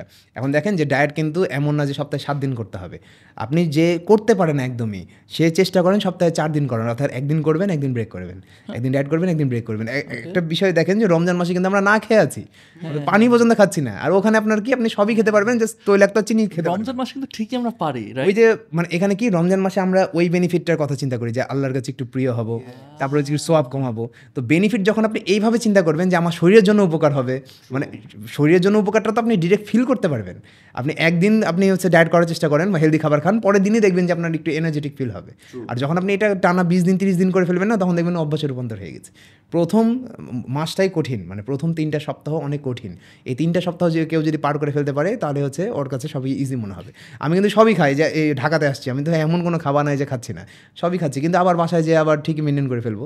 মানে ফিটনেস লাইফস্টাইলটা এমন না যে আপনি কোনো কিছু খাবেন না সব বাদ, এরকম না। এটা লাইফটাকে এনজয় করা, মানে এই ফিটনেস লাইফটা হচ্ছে যে আপনি সব কিছু খেতে পারবেন তারপরেও ফিট থাকবেন, এটা হচ্ছে আসল এনজয়মেন্ট আপনার লাইফে। মানে মিনিংফুল তখন হবে যখন আপনি এনজয় করছেন প্লাস ফিটও হেলদিও থাকছেন।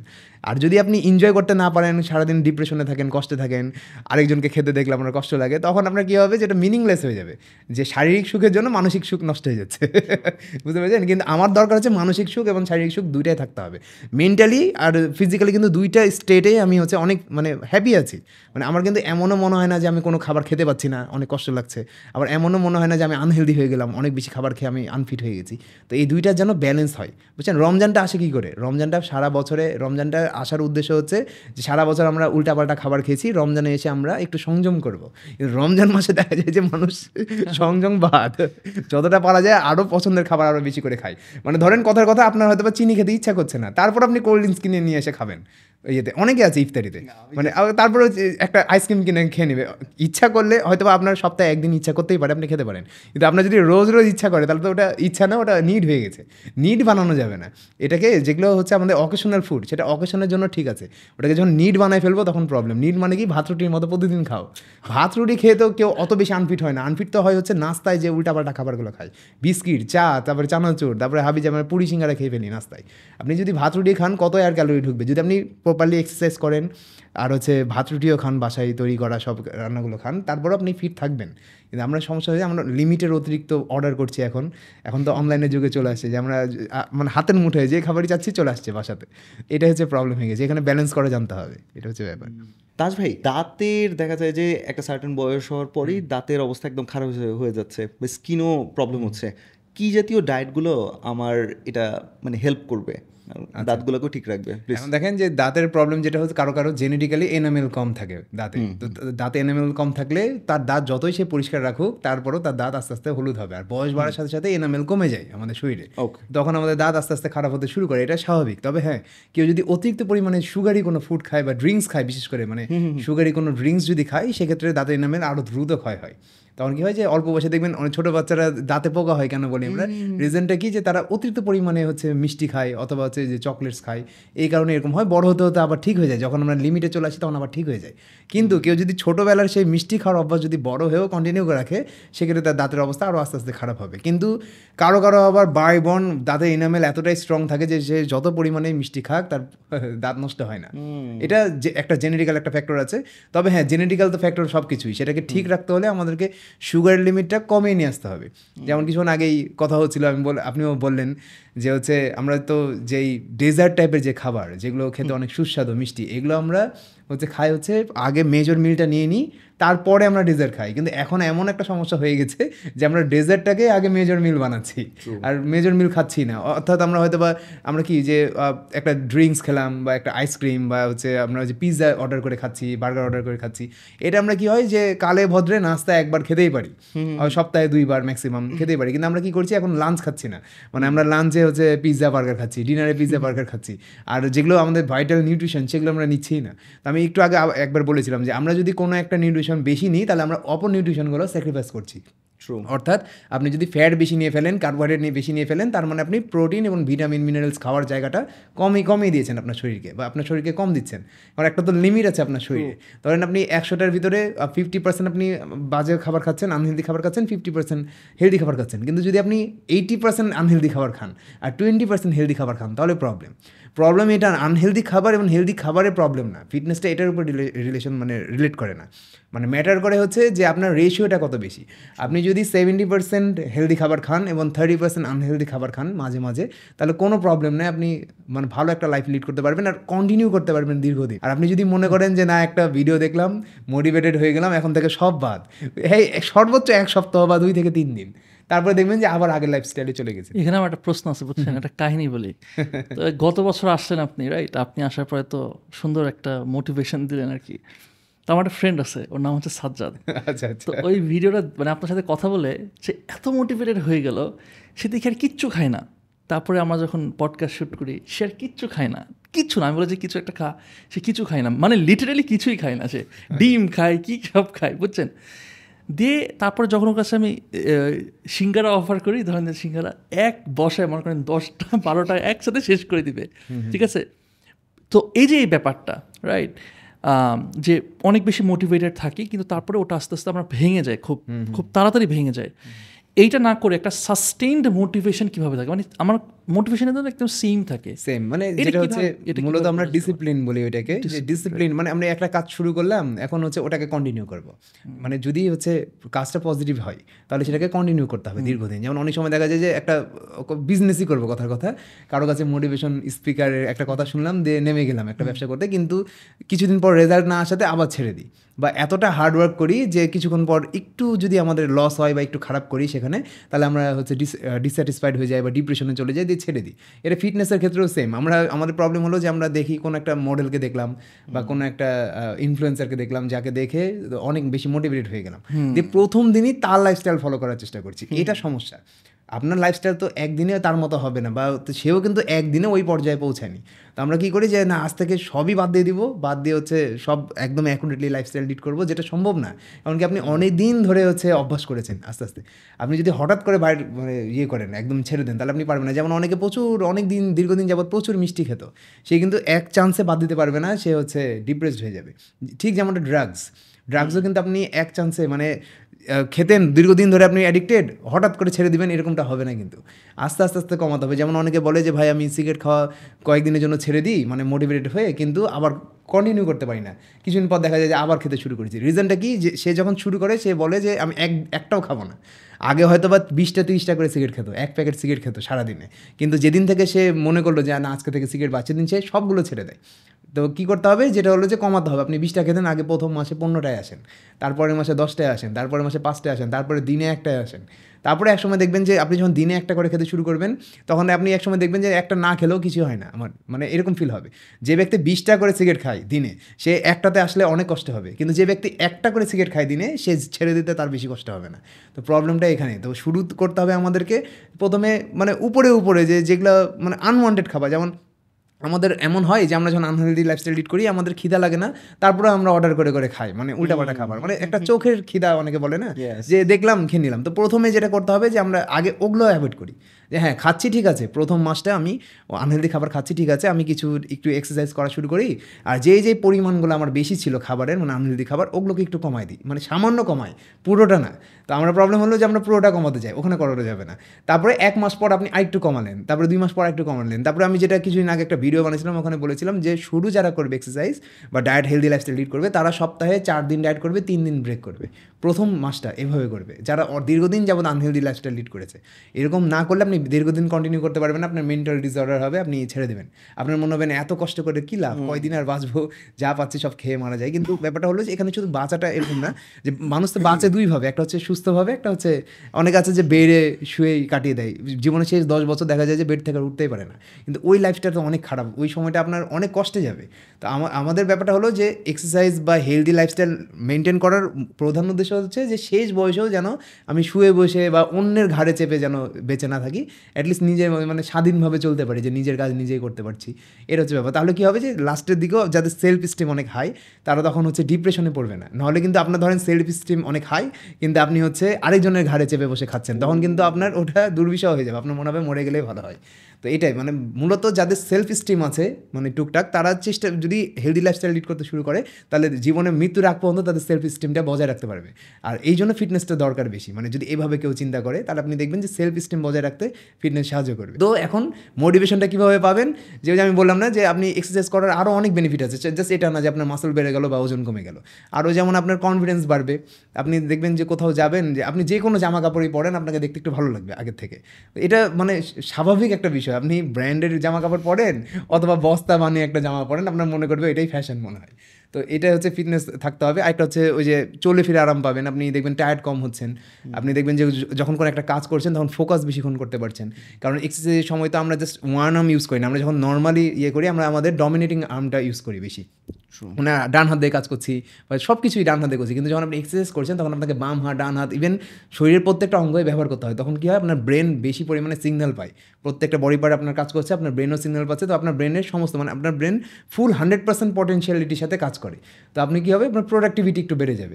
এটা আপনি যদি প্রচুর রিসার্চ পেপার ঘাটাঘাটি শুরু করেন, দেখবেন সব জায়গায় বলা আছে যে এক্সারসাইজ করলে আমাদের প্রোডাক্টিভিটি বাড়ে। তো এইগুলো আগে ফিল করতে হবে যে হ্যাঁ এই বেনিফিটগুলো আছে। এখন এই বেনিফিটগুলো আমি এক চান্সে পাবো না, মানে একদিনে পাবো না, এটাকে আগে আমাকে অভ্যাস করতে হবে। যে কোনো কিছু অভ্যাস করার পর তারপরে আস্তে আস্তে দেখবেন যে আপনি টিকে গেছেন। মানে আমি মূলত যেভাবে টিকেছি, মানে আমি কেন ছাড়তে পারি না, আমি কিছুক্ষণ আগেও একবার বললাম যে আমি ছাড়তে পারি না কারণ আমি এক্সারসাইজ করার ফলে যে বেনিফিটগুলো পাই ওগুলো এক্সারসাইজ ছেড়ে দিলে আমি আর পাই না। তখন আমার কী হয় যে না, ভিতরে আর ভালো লাগে না, তখন আবার এক্সারসাইজ শুরু করি। তো আপনি আগে দেখেন যে ওজন কমানো বা বাড়ানো না, আপনি আদার্স কী কী বেনিফিটগুলো পাচ্ছেন, ওগুলো যদি একবার পেতে শুরু করেন তাহলে আপনি আর ছাড়তে পারবেন না। কারণ আপনি যখনই ছাড়বেন তখন আপনি ওই বেনিফিটগুলো আবার পাওয়া বন্ধ করে দেবেন। তখন হচ্ছে আপনার আবার মনে হবে যে হচ্ছে আমি এক্সারসাইজ করি। রাইট ডাউন করেন যে কী কী বেনিফিট আপনি পাচ্ছেন, যখন এক্সারসাইজ ছেড়ে দেবেন তখন দেখবেন ওই বেনিফিটগুলো পাচ্ছেন না, তখন আবার আপনি যাবেন এক্সারসাইজ করতে। ভাই এখানে তো সব মোটিভেশনই আসলে অনেকের জন্য কাজে লাগে, কিন্তু নাফিসের জন্য ভাইয়া কোনো মোটিভেশনই কাজে দেবে না যদি এখানে টাকায় বেনিফিট না থাকে। নাফিস সেলিম ভাইয়ের হচ্ছে একটা সারাউন্ডিং দরকার, মানে যে হচ্ছে স্বাস্থ্য সচেতনতা নিয়ে কথা বলে। কথা বোঝাচ্ছে কিন্তু উনার সারাউন্ডিং, আমার সারাউন্ডিং আসলে ভাই আমি বলি, আপনি খালি বলেন যে নাফিস ভাই আপনি জিম শুরু করলে বা আপনি ফিটনেস বা ডায়েটের দিকে মনোযোগ দিলে আপনার ব্যাংক ব্যালেন্স খালি বাড়বে। আপনি এরকম কোনো একটা উপায় বলেন, তারপর দেখ। আমি বাড়ার উপায় বলতে পারবো না, কমার উপায় বলতে পারবো। ব্যাংক ব্যালেন্স কমবে যদি ফিটনেসে না যান। যেমন হচ্ছে যদি কথার কথা ধরেন যে আপনার কোনো একটা মেজর একটা অসুখ হলো, যার কারণে আপনাকে মাসে 2বার বা 3বার করে ডক্টরের কাছে যেতে হচ্ছে, তো সেখানে ধরেন আপনার 10,000, এটা মিনিমাম কস্ট বললাম, হচ্ছে মানে খরচ হচ্ছে, এটা এখনকার কথা না, আর 10 বছর পরের কথা ধরেন। তারপরে হচ্ছে আপনি ধরেন 2বার করে যেহেতু ডক্টরের কাছে যাচ্ছেন ইন্টারভিউয়ের জন্য বা চেক আপের জন্য, তো আপনি ওই 2 দিন ভিডিও বানাতে পারবেন না। তো ভিডিও না বানাতে পারলে আপনার ওই 2টা ভিডিওর ইনকামটা কমে যাবে। তারপরে আপনি একটু ফোকাস কম করবেন, আপনি রিসার্চ কম করতে পারবেন, যার কারণে আপনার ভিডিওগুলো হয়তো বা ওই মানে সুস্থ থাকা অবস্থায় যেই পটেনশিয়ালিটির সাথে যেটা করতেন সেটা হবে না। হয়তো বা এখন মাসে একটা ভিডিও হয়, আগে হয়তো বা 10টা হতো। তো দেখেন আপনার ইনকাম কিন্তু কমছে। আমি বাড়ার কথা বলছি না, অনেক সময় আমাদের কিসে ইনকাম কমে সেটাও তো বন্ধ করতে হবে। বাড়ার সব কিছু আপনি জানেন, কিন্তু কিসে কমবে সেটা আগে আপনাকে কন্ট্রোল করতে হবে। মানে আপনি ধরেন যে একটা কথার কথা, একটা সোনার কলসি ধরেন, ওর ভিতরে আপনি প্রত্যেকদিন একটা করে কয়েন ফেলেন কলসির, কিন্তু কলসির আবার একদিকে ফাঁকা রেখে দিয়েছেন, একটা করে কয়েন ধরেন 2টা করে ঢালেন, একটা করে বেরিয়ে যায়। তো আপনাকে আগে যেটা বেরিয়ে যায় সেটাকে বন্ধ করতে হবে, যে যেন কলসি থেকে যেন কয়েন না বের হয়ে যায়, তাহলে যা আছে অ্যাটলিস্ট তা থাকবে, নাহলে যা আছে তাও চলে যাবে। এটা হচ্ছে। আচ্ছা ভাই, একটা জিনিস একটু বলেন তো, মানে মনে করেন যে আমি হইতেছে প্রি ডায়াবেটিক, হ্যাঁ, এখন কি করবো ভাই? আমার তো একটু ভয়ও লাগে যে ভাই, কারণ আমার তো ফ্যামিলিতে ডায়াবেটিস এবং হার্ট ডিজিজ এগুলো আছে। ইজ ইট অ্যাবসলিউটলি সার্টেন যে আমার ডায়াবেটিস হবেই? ব্যাপারটা কীরকম? না দেখেন, ডায়াবেটিস যদি অ্যাবসলিউট সার্টেন হয় যে হবেই, হয়েও গেছে একদম মানে খুবই খারাপ অবস্থা, তারপর আপনি 100% আবার অ্যাকুরেসিতে চলে আসতে পারবেন, মানে নর্মাল লাইফ লিড করতে পারবেন।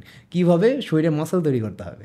মাসল আমি বলি এখানে ব্যাপারটা বুঝিয়ে দিই ডায়াবেটিস কিভাবে হয়। যখন আমরা খাবার খাচ্ছি তখন আমাদের যে খাবারগুলো গ্লুকোজে রূপান্তর হয় আমাদের শরীরে, আমাদের ব্লাডে ছড়িয়ে পড়ে গ্লুকোজগুলো রাইট পুরো ব্লাডে। এখন ওই ব্লাড থেকে সেল পর্যন্ত গ্লুকোজ পৌঁছাতে পারে না। তো আমাদের যে ফ্যাট সেল আছে, মাসল সেল আছে, ওইখানে পৌঁছাতে পারে না, ওখানে হচ্ছে আটকে যায়। তো ওই মাসল সেলে যদি পৌঁছানোর জন্য আপনাকে কী করতে হবে, মাসেলে চির ধরাতে হবে। আর যেটা সম্ভব হচ্ছে রেজিস্ট্যান্ট ওয়ার্কআউট করে, বা ফ্রি হ্যান্ড বলেন, বডি ওয়েট এক্সারসাইজ বলেন, বা ডাম্বল বারবেল এগুলো লিফট যদি আপনি করেন, তাহলে আপনার যে মাসল সেলগুলো আছে ওগুলো ফাটবে। মানে আমি এর আগেও অনেকবার বলেছি যে মাসল তৈরি হয় হচ্ছে এক্সারসাইজের সময় হচ্ছে মাসলগুলো ডিস্ট্রয় হয় আমাদের, ছোটো ছোটো হয়ে ছিঁড়ে যায়। তো তখন হচ্ছে যখন আমরা পরবর্তীতে অ্যামিনো অ্যাসিড নিই, মানে প্রোটিন খাই, অ্যামিনো অ্যাসিডের রূপান্তর হয়, তারপর কার্বোহাইড্রেট খাই, গ্লুকোজের রূপান্তর হয়, সেগুলো আমাদের ওই সেলগুলো ব্যবহার করে দিয়ে আরও বড় হয়। তো আপনার ব্লাডে যে রক্তগুলো বেড়ে গেছে, মানে সেটা কী করবে, আপনার মাসলগুলো ইউজ করতে শুরু করবে, যার কারণে আপনার ডায়াবেটিস হবে না। আমাদের মাসল হচ্ছে একটা ব্যাটারির মতো। মানে মেয়েরা অনেকে বলতে পারে যে মেয়েদের মাসল হয়ে গেলে খারাপ লাগে, মেয়েদের মাসল হয়ে গেলে ওটা আলাদা বিষয়। মেয়েরা হচ্ছে মাসল তখনই বানাতে পারবে যখন তারা টেস্টোস্টেরন হরমোন ভালো আলাদাভাবে ইনজেক্ট করছে, কারণ হরমোন ছাড়া তাদের অনেক বেশি মাসল হবে না। সেই মাসলটাই থাকবে যেটা তাদের যে হার্টগুলোকে, বোনগুলোকে সাপোর্ট দেওয়ার জন্য যে মাসল দরকার, সেটাই থাকবে মেয়েদের শরীরে। এর উপরে মাসল তৈরি হওয়া সম্ভব না মেয়েদের, যদি সে পিওর একজন মেয়ে হয়, যদি শরীফা না হয় তাহলে এরকমই হবে, ঠিক আছে? তো এটা হচ্ছে ব্যাপার। তো এখন বিষয়টা হচ্ছে যে আপনি যদি টেস্টোস্টেরন হরমোন মানে ইউজ না করেন, তাহলে মেয়েদের ভয় পাওয়ার দরকার নাই, তারা ওয়েট লিফটিং করলেও তাদের মাসল হবে না, তাদের বডি টোন থাকবে। তো এখন তারা বেনিফিট কী পাবে, তাদের যে ব্যাটারি তারা তৈরি করেছে তাদের শরীরের ভিতরে যে মাসলগুলো, সেগুলো আমাদের ব্লাড থেকে ঘুমন্ত অবস্থাতেও আমাদের হচ্ছে গ্লুকোজ টানতে শুরু করে, অ্যামিনো অ্যাসিড, গ্লুকোজ, যেসব খাবারগুলো আমরা খাই, যা আমাদের মেটাবলিজম বাড়িয়ে দেয়, মানে ফাস্ট করে দেয়। মানে আপনি যখন ঘুমাচ্ছেন, আপনি ধরেন এক্সারসাইজ করেছেন জিমে, তারপরে 1 ঘন্টা পর আপনি ঘুমাচ্ছেন, ওই ঘুমানোর সময় তো আপনার মাসল রিপেয়ার হবে, তো রিপেয়ার হওয়ার সময় আপনার সুগারগুলো ব্যবহার করবে আপনার শরীর থেকে, আপনার মাসলগুলো, যার কারণে আপনার ডায়াবেটিস হবে না, হলেও ঠিক হয়ে যাবে আস্তে আস্তে। এই কারণে এক্সারসাইজটা এতটা জরুরি। হ্যাঁ, মাসল বডি বিল্ডার হওয়ার জন্য তৈরি করা জরুরি না, আপনার যে বডিটা সাপোর্ট দেওয়ার জন্য তৈরি করা জরুরি। অতিরিক্ত মাসল তৈরি হয়ে গেলে কিন্তু আবার শরীরের জন্য ক্ষতিকর। ওটা আমি এর আগে একটা বানিয়েছিলাম যে অনেক সময় দেখেন বডি বিল্ডাররা হার্ট অ্যাটাক করে মারা যায়, প্রফেশনাল বডি বিল্ডিং করে। রিজনটা কয়েকদিন আগে মারা গেছে একটা বডি। হ্যাঁ, আমি একটা ফেমাস ভিডিও বানিয়েছিলাম। তো আমাদের হার্টের ভিতরে 2টা চেম্বার থাকে, বুঝছেন? যে চেম্বারগুলো যখন আমাদের ব্লাড পাম্প হয়, আমাদের হার্ট হচ্ছে ব্লাডকে ধরে রাখে, একটা বের করে ঢোকায়, বের করে, তো 2টা চেম্বার থাকে।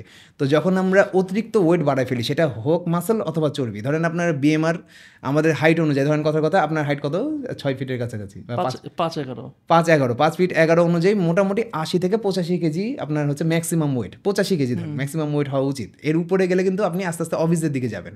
কারণ একজন ব্যক্তি যদি 120 কেজি 130 কেজি ওজন বাড়ায় ফেলে, তখন কি হবে, আমাদের 80 কেজি থাকা অবস্থায় কিন্তু আমাদের শরীরে একটা মাসল সেলের পরিমাণ ছিল, ধরেন কথা 80 কেজি যখন আপনার ওজন ছিল, তখন আপনার শরীরে 1000টা মাসল সেল ছিল, বা মাসল বা ফ্যাট সেল ছিল।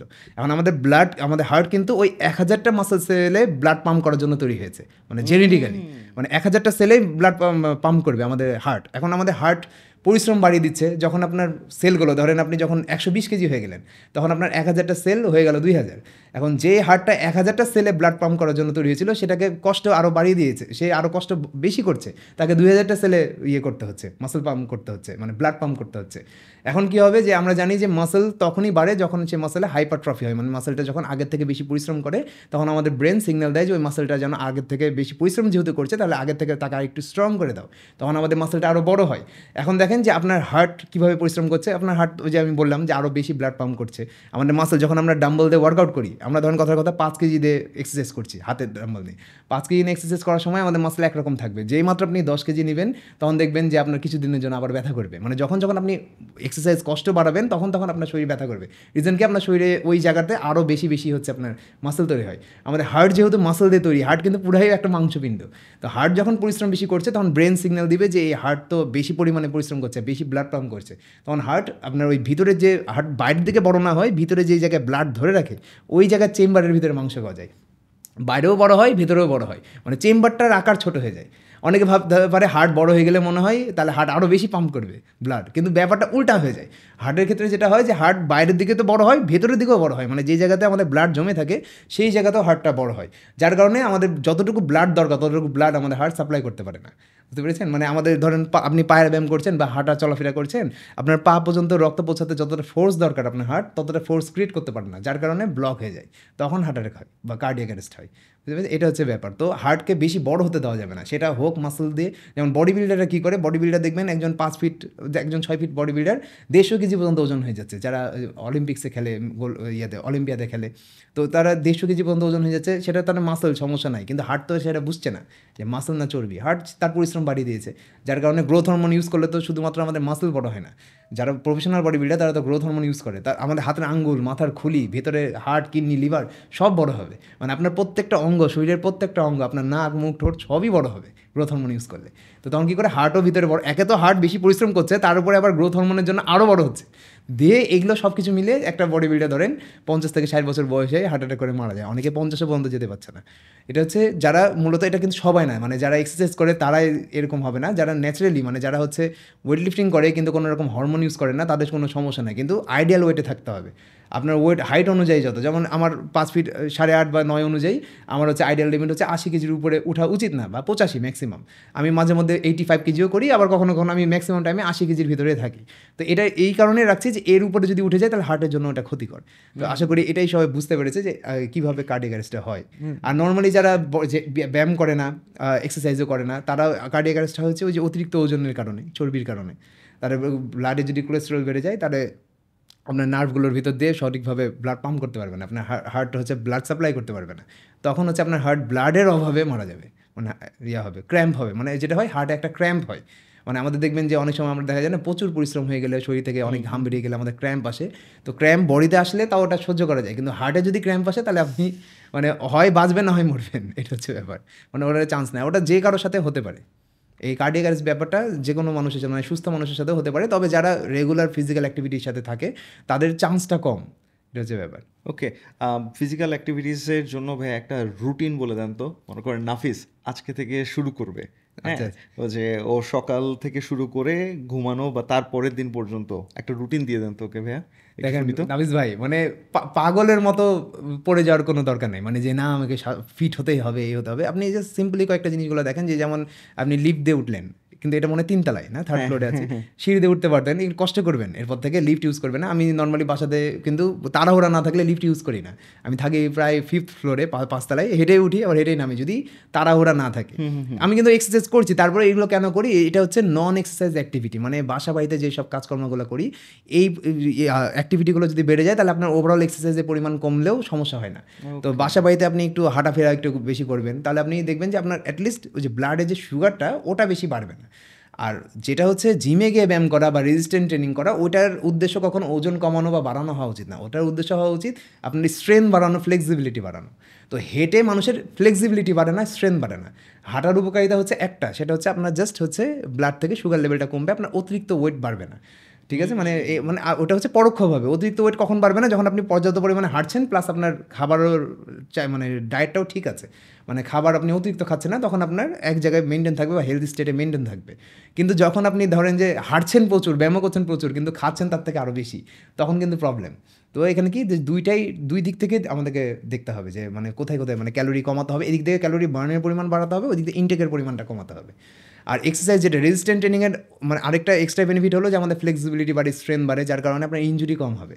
আপনি হচ্ছে নর্মালি অনেক সময় দেখা যায় যে আমরা বাসাতে, আমি অনেকজনকে দেখেছি যে সোফা থেকে উঠতে যেয়ে তার কোমরের লেগে গেছে, মানে ইনজুরি হয়ে গেছে, যে সোফাতে বসেছিল উঠতে যেয়ে কোমর ইনজুরি হয়ে গেছে, মানে তার ফিজিক্যাল অ্যাক্টিভিটির অতটা অভ্যাস নাই। তো এইরকম জিনিসগুলো কখনোই হবে না যারা রেজিস্ট্যান্ট ট্রেনিংয়ের ভিতরে থাকে। সাধারণত এরকম জিনিস মানুষের 50-60 বছর হওয়ার পর হয়, এরকম ইনজুরি, যে সোফাতে বসে আছে উঠতে যে ইনজুরি হয়ে গেল। রিজনটা কি, তার মাসলগুলো দুর্বল, সে হয়তো বা হাঁটে ডায়াবেটিস কন্ট্রোলের জন্য, কিন্তু স্ট্রেংথ তো হাঁটার কারণে বাড়ে না, স্ট্রেংথ বাড়ে রেজিস্ট্যান্ট ট্রেনিংয়ের ফলে বা ওয়েট লিফটিংয়ের ফলে। তো ওয়েট লিফটিং তো সবার তো করার দরকার নাই। আপনি যদি নর্মাল হেলদি লাইফ লিড করতে চান, তাহলে রেজিস্ট্যান্ট ট্রেনিং বলতে কি, আপনি লাইট ওয়েট ডাম্বল ইউজ করতে পারেন, বা ওই যে বাসাতে যেগুলো আমরা পুশা, ফ্রি হ্যান্ড এক্সারসাইজ লিখে সেরেস দেবেন, হোম ওয়ার্কআউট লিখে সেরেস দেবেন, চলে আসবে। ওগুলো করলে আপনি ফিট থাকবেন। আর যেটা হচ্ছে যে সপ্তাহে 3 থেকে 4 দিন এক্সারসাইজ মানে করতে শুরু করেন, মানে প্রত্যেক দিন করা ট্রাই করেন না। প্রত্যেক দিন করা ট্রাই করলে একদিন মিস গেলে আপনি পরের দিন আর মোটিভেশন পাবেন না। আপনাকে ধরেই নিতে হবে, মানে আমরা সবসময় ধরবো যে সবথেকে লোয়েস্ট পসিবিলিটি, মানে যদি আমাদের এক্সপেকটেশন কমাতে হবে আমাদের কাছে, মানে এক্সপেকটেশন এরকম রাখা যাবে না যে এক্সারসাইজ শুরু করবো 1 মাসের মধ্যে ফিট হয়ে যাব বা আমি রেগুলার কন্টিনিউ করবো, এরকম না। মানে টানা জিমে ভর্তি হয়েছে, হওয়ার পর টানা 1 মাস প্রত্যেক দিন জিমে গেছে, ওটাকে রেগুলার বলে না। জিমে ভর্তি হয়েছেন কিন্তু বছর পর বছর মানে মৃত্যুর আগ পর্যন্ত আপনি সপ্তাহে 2 দিন করে হলেও জিমে যান বা 2 দিন করে হলেও পার্কে হাঁটতে যান, সেটাকে রেগুলারিটি বলে। তো রেগুলারিটি ওইটা বেশি ইম্প্যাক্টফুল হবে আপনার শরীরের জন্য। ইম্প্যাক্টফুল কিন্তু এটা না যে একটা না 1 মাস করলাম পরের মাস নাই, ওটার কোনো ইম্প্যাক্টই নেই, ওটা মিনিংলেস। কিন্তু প্রত্যেক দিন আমি সপ্তাহে 2 দিন 3 দিন করে যাচ্ছি কিন্তু বছর পর বছর যাচ্ছি, ওটা হচ্ছে মিনিংফুল। এইভাবে করলে ডিসিপ্লিন চলে আসবে লাইফে, দেখবেন ওটা অভ্যাস হয়ে গেছে। ভাই একটা জিনিস একটু বলেন তো, আমার অফিসেও কলিগ আছে, অনেক বন্ধুরা আছে, মাশাআল্লাহ ইচ্ছা মতো খায়, আচ্ছা, কিন্তু এইগুলোর গায়ে একটু অতিরিক্ত চর্বি জমে না, এখন দেখেন যে এমন রাগ লাগে এগুলো বডি টাইপ থাকে। আমি এর আগে একবার আলোচনা করেছিলাম 3টা বডি টাইপ হয় মানুষের, হ্যাঁ, একটা হচ্ছে অ্যান্ড্রোমর্ফ, একটোমর্ফ আর মেসোমর্ফ। একটোমর্ফ যারা, তাদের মেটাবলিজম অনেক ফাস্ট হয়, তারা জেনেটিক্যালি দেখবেন যে অনেক পাতলা সাতলা হয়, প্রচুর খায় তাও পাতলাই থাকে, মোটা হয় না। মেসোমর্ফ যারা, তার দুইটার মাঝামাঝি হয় তারা চাইলে ওজন কমাতেও পারে আবার বাড়াতেও পারে, চেষ্টা করলে হয়ে যায় তারা, আর এদের অ্যাথলেটিক পারফরমেন্স অনেক ভালো হয়। আর অ্যান্ড্রোমর্ফ যারা, তাদের আবার সহজ ওজন কমে না, এরা হচ্ছে অনেক বেশি স্লো মেটাবলিজম হয়। তো 3 জনের আলাদা আলাদা লাইফস্টাইল হয়ে যায়, বুঝছেন। যারা একটোমর্ফ তারা মনে করে আমি তো পাতলায় আছি, অনেক খায়, উল্টাপাল্টা অনেক খায়, হার্টের অসুখ কিন্তু একটোমর্ফের বেশি হয়। মোটা মানুষের তুলনায় দেখবেন পাতলা মানুষের হার্টের রোগ বেশি হয়ে গেছে। Seriously? রিজনটা কি? ওই যে তারা মনে করে যে আমি তো ফিট আছি, আমি সবই খাবো। আপনি দেখেন, আপনি 10টা মোটা মানুষের সাথে কথা বলবেন, বা ধরেন 100টা যদি মোটা মানুষ আর পাতলা মানুষের ভিতরে আপনি জরিপ করেন, তাহলে দেখবেন যে পাতলা মানুষের হার্টের রোগ বেশি হয়ে গেছে, ধরা পড়বে। রিজনটা কি? তারা মনে করে যে আমার তো ওজন আইডিয়ালি আছে, তখন তারা ইচ্ছাকৃতভাবে সব কিছু খায়, দিয়ে তাদের মানে ব্লাডে কোলেস্টেরল লেভেল বেড়ে যায়। আর মোটা মানুষের আবার অনেক সময় মোটা মানুষরা কী করে, মোটা তো জানে যে আমি মোটা, তাই তারা চেষ্টা করে একটু টুকটাক যে আনহেলদি খাবার যেন কম খায়। তার কারণে কি হয়, তারা একটু পাতলা মানুষের তুলনায় হার্টের দিক দিয়ে মোটা মানুষরাই এদিকে সেফ থেকে যাচ্ছে।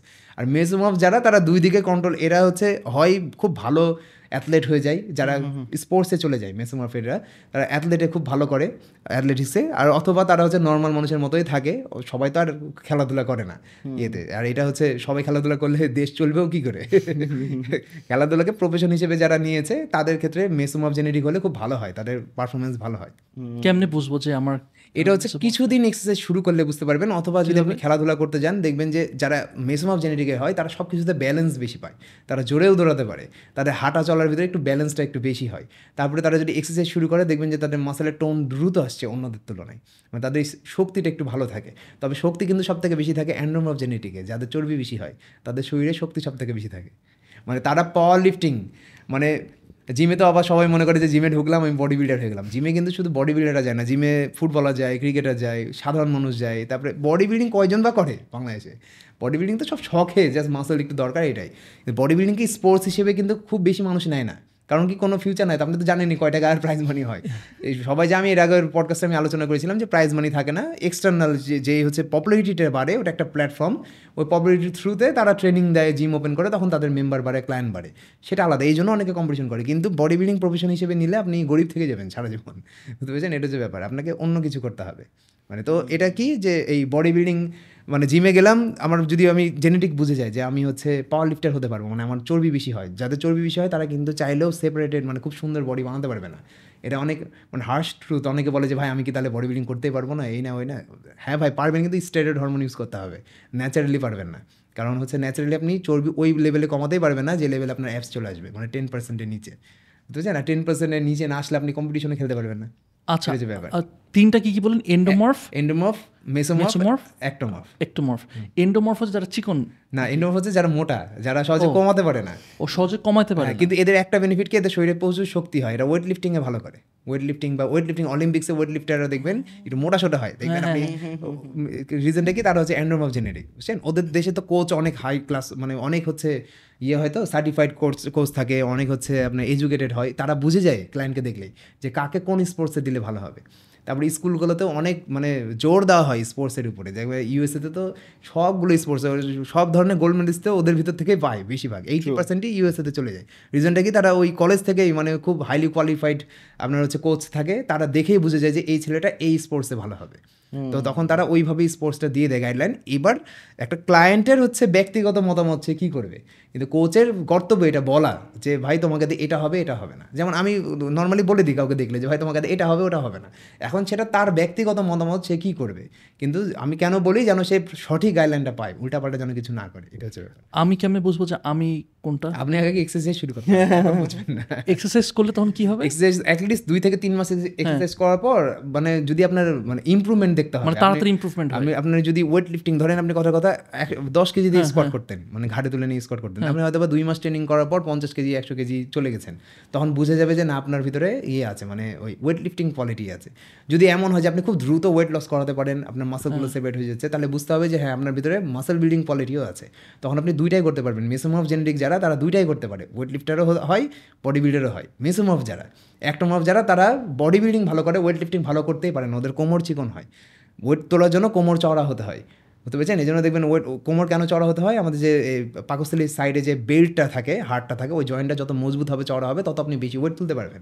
যার কারণে দেখবেন ওয়েট লিফটাররা কোমরে বেল্ট ইউজ করে। বেল্ট ইউজ করা তো আলাদা একটা ব্যাপার, যে ইঞ্জুরি কম হবে, কিন্তু কোমর যদি কারো জেনেটিক্যালি চওড়া হয় তাহলে কী হবে, তার ইঞ্জুরিও কম হবে প্লাস শক্তিও বেশি হবে, যেটা অ্যান্ড্রোমর্ফ জেনেটিকের একটা বেনিফিট, বুঝতে পেরেছেন? কিন্তু মেসোমর্ফ জেনেটিক কি দুইটা বেনিফিটই আছে, ওর বডি বিল্ডিংও পারবে, হচ্ছে ওয়েট লিফটিংও পারবে। আর একটোমর্ফ হচ্ছে মানে বডি বিল্ডিংয়ের জন্য বেস্ট, এদের সহজে চর্বি যেহেতু জমে না, এরা খেয়ে খুব মাসল বানাতে পারে, যার কারণে তাদের চর্বিও কম হয়, একটু ডায়েট করে তার স্টেজে দাঁড়িয়ে। আপনি কোনটা? আমার হচ্ছে মাঝামাঝি মেসোমর্ফ, আমি মানে চাইলে ওজন কমাতে পারি আবার চাইলে বাড়াতেও পারি, দুইটাই করি, কিন্তু আমি মূলত, আমরা তো কম্পিটিশন খেলি না, তো আমি চেষ্টা করি জাস্ট হেলদি ফিট থাকার, যেটা কম্পিটিশন খেলাটা তো হেলদি ওয়ে না, তবে কেউ যদি খেলতে চাই তাকেও আমি ডিসকারেজ করি না, কারণ হ্যাঁ সে খেলবে, সে দেশের বাইরে যাবে, বাংলাদেশের জন্য সুনাম বয়ে নিয়ে আসবে, এটা তো ভালো। তো যারা গোল সেট করে ফেলেছে যে আমি কম্পিটিশন খেলবো, তাদেরকে ওইভাবে আগাতে হবে। আর যারা গোল সেট করেনি, তারা যে কোনো একটা করুক, যে হচ্ছে আচ্ছা ঠিক আছে আমি ফিট থাকার চেষ্টা করি, না পাওয়ার লিফটিং না বডি বিল্ডিং।